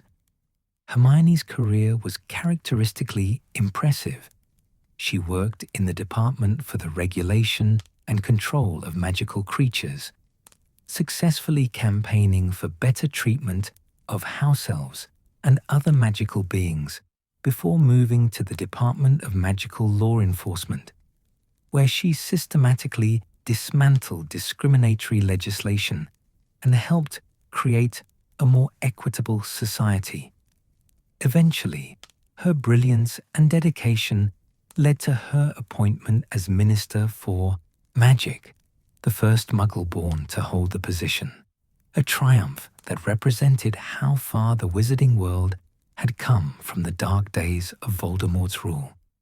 And then there was Ginny and Harry, whose love story was both the most famous in the wizarding world and, to them, the most ordinary. Two people who had found in each other understanding, partnership, and home. They married in 2002 in a ceremony that had to be held at the Burrow, despite media pressure for something more public, because what mattered to them was family, not spectacle. Ginny in her white robes, Harry looking at her as though she had hung the stars themselves, the Weasley family surrounding them with love and blessings. It was perfect in its simplicity. Ginny pursued her dream of playing professional Quidditch, joining the Holyhead Harpies and becoming one of their star chasers, her skill and courage on the pitch making her famous in her own right, rather than simply as Harry Potter's wife. She played for several years before transitioning to sports journalism, covering Quidditch for the Daily Prophet with insight and flair. Harry, meanwhile, revolutionized the Auror department, eventually becoming head Auror, using his position to ensure that the mistakes of the past, the prejudices, the corruption, the casual cruelty, would not be repeated. Harry and Ginny had 3 children, James Sirius in 2004, named for Harry's father and godfather, a mischievous boy with his mother's spirit and his father's heart. Albus Severus in 2006, named for 2 headmasters in a gesture of reconciliation that surprised many, but made sense to those who knew Harry's capacity for forgiveness. And Lily Luna in 2008, named for Harry's mother and for Luna Lovegood, a daughter who would inherit the best qualities of all the remarkable women in her father's life. The Burrow, through all these years, remained the heart of the family, the place where everyone gathered for Sunday dinners and holiday celebrations, for birthdays and random weekday visits when someone simply needed the comfort of home. Molly's kitchen was always full of grandchildren now. The table expanded with magic to accommodate the growing family, the garden filled with the sound of children's laughter and the occasional small magical mishap as the youngest generation discovered their powers. Arthur retired from the ministry eventually, spending his golden years tinkering with Muggle artifacts in his shed, playing with his grandchildren, and sitting in the garden with Molly on summer evenings, their hands clasped together, their hearts full despite the empty space that Fred's absence had left. They had survived the war, had lived to see their children happy and settled, had welcomed a new generation that would carry the Weasley name and values forward into a brighter future. The family gatherings grew louder and more chaotic with each passing year as the grandchildren multiplied. Victoire, Dominique, and Louis from Bill and Fleur, Molly and Lucy from Percy and Audrey, Fred and Roxanne from George and Angelina, Rose and Hugo from Ron and Hermione, James, Albus, and Lily from Harry and Ginny. The Burrow's walls, already straining from the expansion that had accompanied the original 7 children, seemed to stretch even further to accommodate this new generation, rooms appearing as needed, the house itself participating in the family's growth. Christmas at the Burrow became legendary. 17 people at minimum, sometimes more when partners and friends were included, the house bursting with noise and love and the smell of Molly's cooking. The children would play in the garden, denoming and flying on toy broomsticks and creating elaborate games that blended magic and imagination. The adults would gather in the kitchen, trading stories and catching up on each other's lives, the conversation flowing like a river around the eternal anchor of family. And always, in a place of honor on the mantel, stood a photograph of Fred, his smile frozen in mid-laugh, his presence acknowledged in every toast, every moment of joy, every reminder that the family was incomplete but enduring. George ensured that his children knew their uncle, not just as a legend, but as a person. He told them stories of Fred's pranks and dreams, showed them the inventions they had created together, made certain that Fred remained a living presence in their imaginations, rather than just a name from the past. Young Fred Weasley grew up carrying his uncle's name with pride, understanding the legacy he represented, while also being allowed to forge his own identity, his own path through the world. The years flowed onward, gentle and precious after so much turmoil. The Weasley children aged gracefully into middle age, their red hair silvering at the temples, their bodies bearing the marks of time, but their spirits still strong. The grandchildren grew into their own remarkable selves, each displaying different combinations of Weasley traits: courage and loyalty, humor and creativity, stubbornness and warmth. Some showed exceptional magical talent, others were more modest in their abilities, but all were loved equally. All were welcomed at the Burrow's table. All were part of the continuing story. And so, dear listener, the Weasley family rebuilt itself. Not perfectly, for no healing is ever complete, no loss ever fully reconciled, but beautifully, creating joy from sorrow, building futures on foundations of love and memory. As you drift towards sleep now, picture that crooked house filled with light and laughter. See those tables groaning under the weight of family feasts. Hear the voices raised in friendly argument and shared affection. Tomorrow, in our final chapter, we shall explore the lasting legacy of this remarkable family, the mark they left upon the wizarding world, and the eternal flame of love that no darkness could ever extinguish. Rest peacefully, dear listener, held safe in the warmth of family love, and let gentle dreams carry you through the night. The years continued their gentle progression, and as they did, the Weasley family's influence spread throughout the wizarding world, in ways both grand and subtle, like ripples expanding outward from a stone dropped into still water. Their story became woven into the very fabric of modern magical history, taught to young witches and wizards at Hogwarts, discussed in books and articles, but more importantly, lived out in the daily choices of a family that had always valued love over power, loyalty over ambition, courage over comfort. Arthur Weasley's work at the Ministry, which had seemed so modest during his career, revealed its true importance in the years following Voldemort's defeat.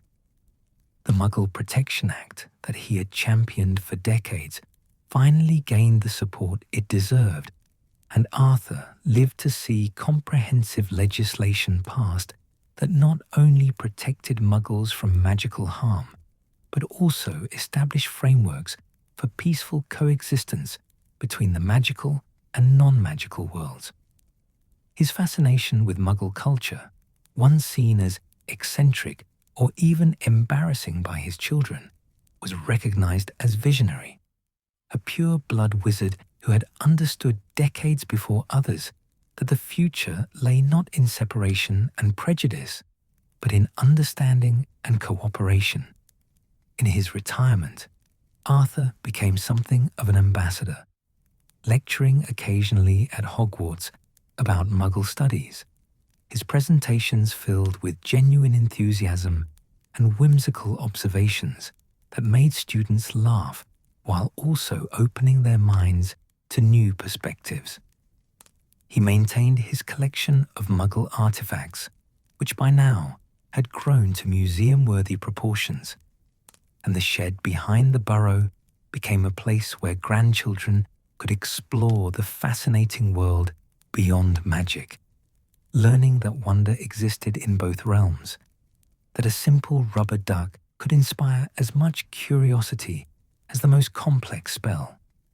Molly Weasley, who had spent her life as a homemaker and mother, discovered that this role, so often undervalued in a society that prized careers and public achievements, had been perhaps the most important work of all.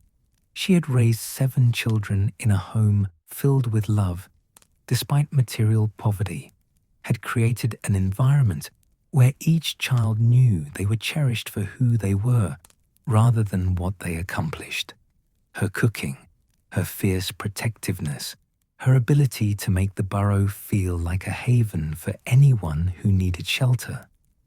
These were the magic that had sustained not just her own family, but the entire resistance movement during the darkest days of the war. In her later years, Molly wrote a book, not about the wars or the famous people she had known, but about the magic of homemaking, about stretching resources and creating abundance from scarcity, about raising children with love and values in difficult times. The book became unexpectedly popular, particularly among young witches and wizards starting their own families who found in Molly's practical wisdom and warm voice a guide for creating homes of their own. She became, without ever seeking the role, a matriarch whose influence extended far beyond her own descendants, a symbol of the strength that lay in choosing family and love above all else. Bill Weasley's career as a curse breaker evolved into something more significant as he aged. His experiences during the war, combined with his expertise in ancient magic, made him one of the foremost authorities on protective enchantments and defensive magic. He consulted for Gringotts, for the Ministry, and eventually for the International Confederation of Wizards, helping to secure important magical sites and artifacts around the world. His work took him to Egypt and Peru, to remote islands and hidden valleys, but he always returned to Shell Cottage, to Fleur and their children, understanding that adventure meant nothing without a home to come back to. Bill's marriage to Fleur also served as a quiet revolution, a pure-blood Weasley choosing a part Vila witch from France, their children growing up fluent in multiple languages and comfortable in multiple cultures. Their family became a model for the kind of open, inclusive approach to blood status and heritage that the wizarding world desperately needed after so many years of destructive prejudice. Charlie Weasley never left Romania permanently, but his work with dragons gained international recognition as he aged into one of the world's leading experts on dragon conservation and behavior.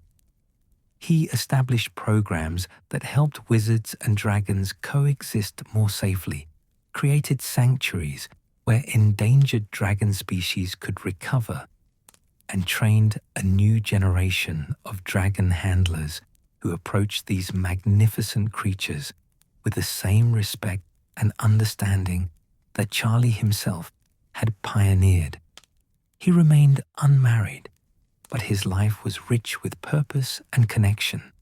To his dragons, to his colleagues, to the nieces and nephews who adored their adventurous uncle and hung on his every word during his visits home. Percy Weasley's redemption was quiet but complete. He rose steadily through the ministry ranks after the war, his natural talent for administration and organization finally put to use for genuinely worthy causes rather than maintaining corrupt systems.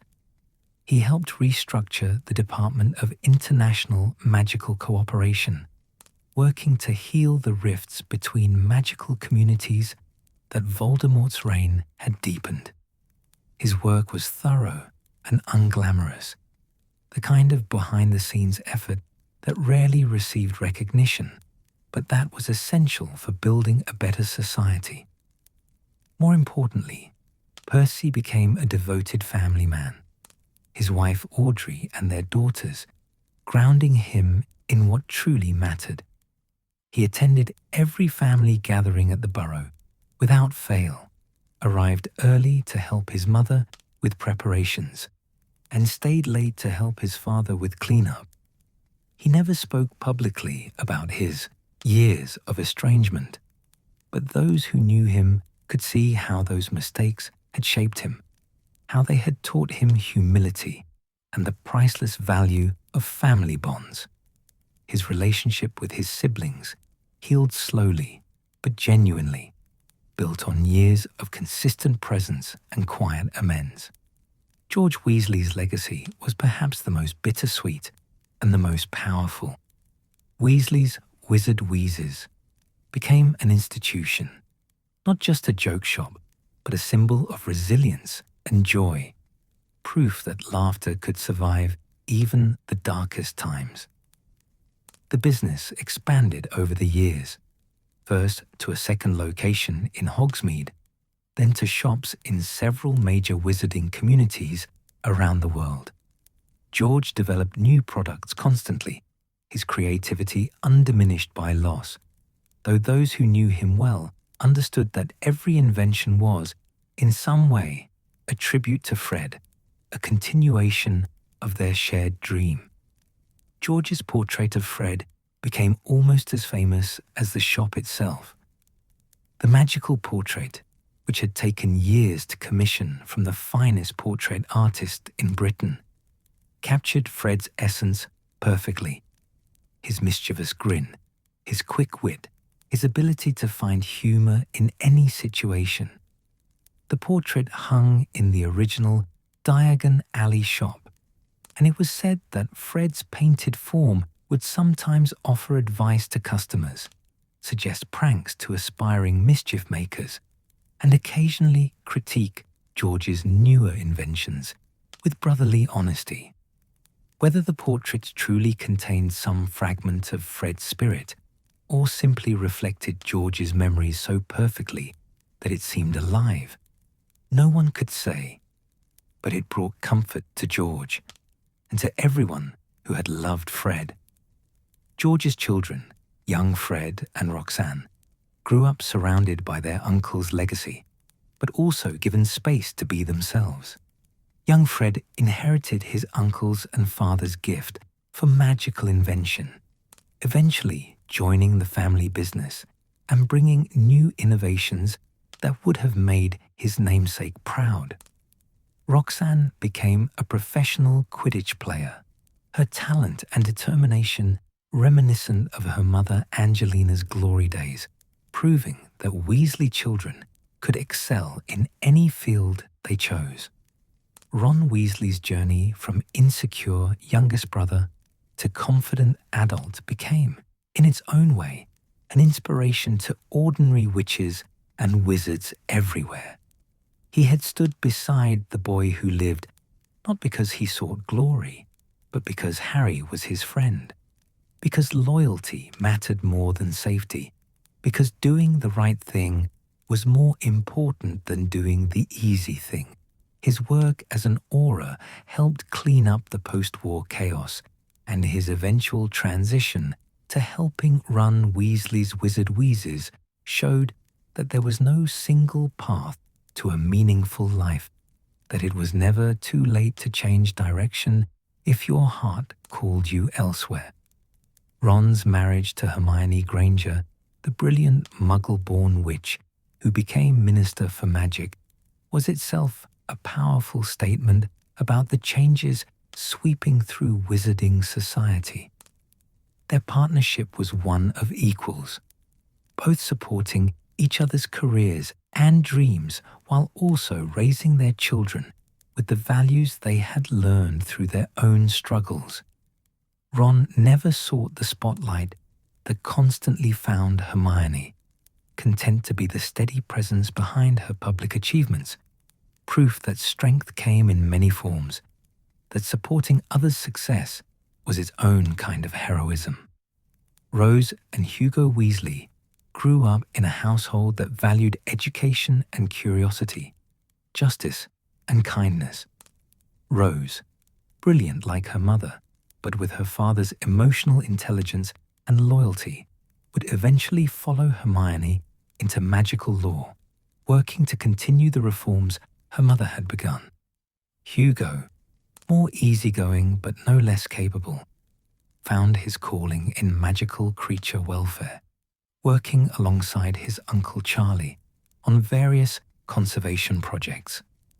Both children carried forward the Weasley legacy of standing up for the vulnerable, of using their privileges and talents in service of a better world. Ginny Weasley's life became a testament to the idea that witches could be powerful in multiple arenas, as athletes, as journalists, as mothers, as partners. Her Quidditch career was stellar, marked by skill and sportsmanship, and her transition to sports journalism brought new depth and insight to magical sports coverage. She wrote with passion and precision, unafraid to challenge the status quo or call out injustice when she saw it.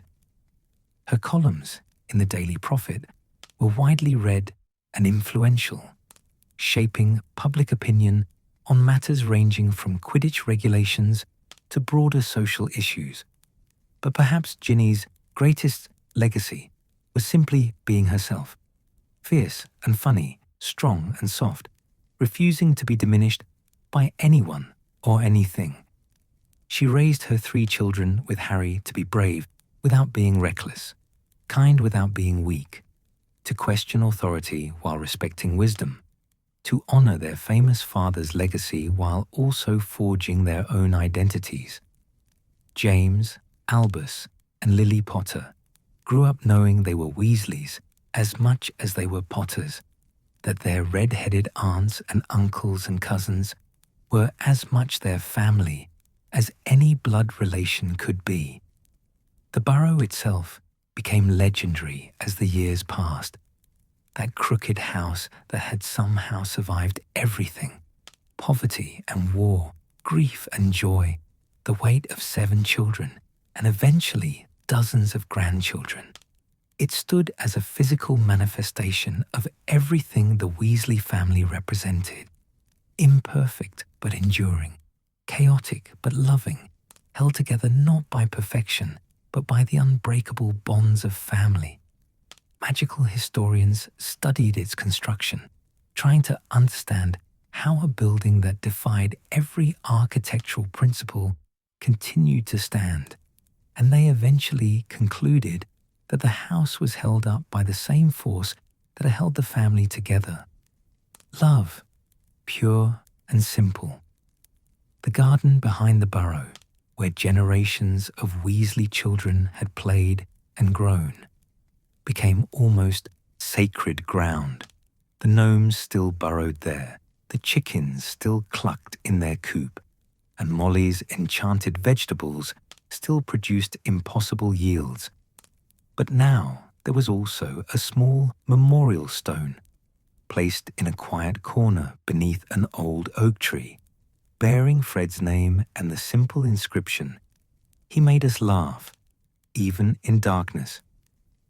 George tended this spot himself, planting flowers there each spring, sitting beside the stone on difficult days, talking to his twin as though Fred might somehow hear him across whatever divide separated life from death. The youngest generation of Weasleys, Victoire, Dominique, Louis, Molly, Lucy, Fred, Roxanne, Rose, Hugo, James, Albus, and Lily, grew up in a world that their parents and grandparents had fought to create. A world where blood status mattered less than character, where Muggle-borns could become minister for magic, where love was celebrated in all its forms. They heard stories of the wars but knew them only as history, as tales of courage and sacrifice that had secured their present peace. They learned to value family above all else, to stand up for what was right even when it was difficult, to find joy in simple things, and to create light in dark places. Some of them would go on to extraordinary achievements: Rose in magical lore, young Fred in magical innovation, Victoire in international magical cooperation. Others would lead quieter lives, becoming teachers or shopkeepers or homemakers, and their contributions would be no less valuable, no less honored. The Weasley family had always understood that greatness was not measured in fame or fortune, but in how you treated others, in the love you gave and received, in the integrity you maintained even when no one was watching. As Arthur and Molly aged into their 80s and 90s, the Burrows' kitchen became a place of living history, where grandchildren and great-grandchildren could sit and listen to stories of a world they had never known, a world where evil had seemed unstoppable, where courage had been tested, where love had ultimately triumphed. Molly would tell these stories while her hands worked at knitting or cooking, her voice still strong, her memory sharp with the details of those desperate days. Arthur would add his own observations, his wonder at how the world had changed, his gratitude for having lived to see a better future. The family gatherings continued, louder and more numerous with each passing year. The Burrows' table, which had once seemed impossibly full with 7 children, now accommodated dozens. The original Weasley children, now elderly themselves, their children, middle-aged and established in their own lives, and their grandchildren, the newest generation carrying the flame forward. The Christmas celebrations became legendary, requiring multiple sittings to feed everyone, the house bursting with noise and love, and the particular magic that only a large, close family could create. And through it all, Fred's memory remained alive, not as a wound that would not heal, but as a presence that brought smiles, even as it brought tears. The family told stories about him constantly, keeping his spirit alive through shared memories, through laughter at his pranks, through recognition of how his loss had taught them to treasure every moment with those they loved. George, now silver-haired, but still possessing that spark of mischief in his eyes, would raise his glass at every gathering and offer the same toast. To Fred, who left too soon, but whose light never dimmed. The wizarding world at large remembered the Weasleys with deep respect and affection. They were not the wealthiest family, not the most politically powerful, not the most publicly celebrated. But they were, in the truest sense, one of the most important families in modern magical history. They had stood against darkness when standing seemed futile, had maintained their integrity when compromise would have been easier, had chosen love over fear at every turn. Their example influenced countless other families, inspired reforms and changes that rippled throughout society, created a legacy that would endure for generations. At Hogwarts, the Weasley name was spoken with reverence by students and professors alike. The various Weasley children's achievements were recorded in school records. Bill's academic excellence, Charlie's Quidditch prowess, Percy's perfect marks, the twins' legendary pranks, Ron's role in defeating Voldemort, Ginny's fierce courage. But more than their achievements, the Weasleys were remembered for their character, for the way they had treated others, for their unwavering commitment to doing what was right rather than what was easy. The portrait of Fred in Weasley's Wizard Wheezes became something of a pilgrimage site for those who had known him or who had heard the stories. People would stop there to remember a time when laughter had been an act of resistance, when joy had been revolutionary, when a joke shop had represented everything worth fighting for. The portrait would chat with visitors, offer encouragement to struggling entrepreneurs, remind people that life was meant to be lived with enthusiasm and mischief, that taking yourself too seriously was perhaps the greatest tragedy of all. And so, dear listener, we reach the end of our journey through the Weasley family's story, though it is not truly an ending, for families like this one never truly end. Their story continues in their descendants, in the values they pass down, in the love that multiplies with each generation rather than diminishing. The Weasleys showed the wizarding world that the most powerful magic was not found in ancient spells or dark rituals, but in the simple, profound magic of family, of choosing each other day after day, of standing together through trials, of creating light in dark places through the sheer force of love and determination. As you drift now into sleep, dear listener, let your mind rest on that image of the Burrow standing against the night sky, its windows glowing warm with lamplight, smoke curling from its crooked chimney, the sound of laughter drifting out into the darkness. Picture that long table surrounded by red-headed witches and wizards of all ages, their voices rising and falling in the comfortable chaos of family conversation. See Arthur at the head of the table, Molly at his side, their hands clasped together after all these years, their hearts full despite everything they have endured and lost. Imagine the children and grandchildren and great-grandchildren, each carrying within them some spark of the Weasley spirit, that courage, that loyalty, that unshakable commitment to love and family above all else.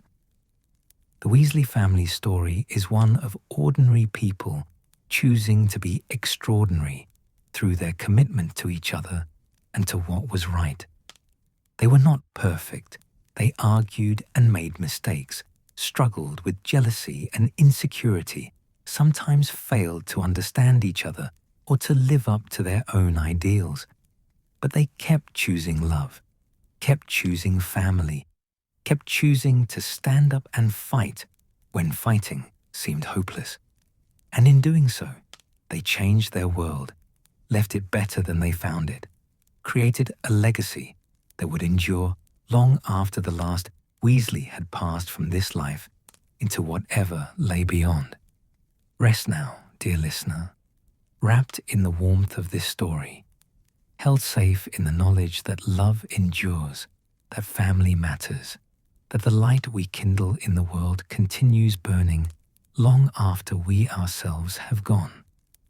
Let the Weasley family's courage inspire your dreams. Let their love warm your heart. Let their story carry you gently into peaceful sleep. The Burrow's lights continue to glow, dear listener, a beacon in the darkness, a promise that home exists for all who need it. That family, whether born or chosen, is the greatest magic of all. Sleep now, sleep deeply, and may you wake refreshed and renewed, carrying within you some small spark of the eternal flame that the Weasleys kindled in the wizarding world. Good night, dear listener. May your dreams be as warm and wonderful as the Weasley family's enduring love.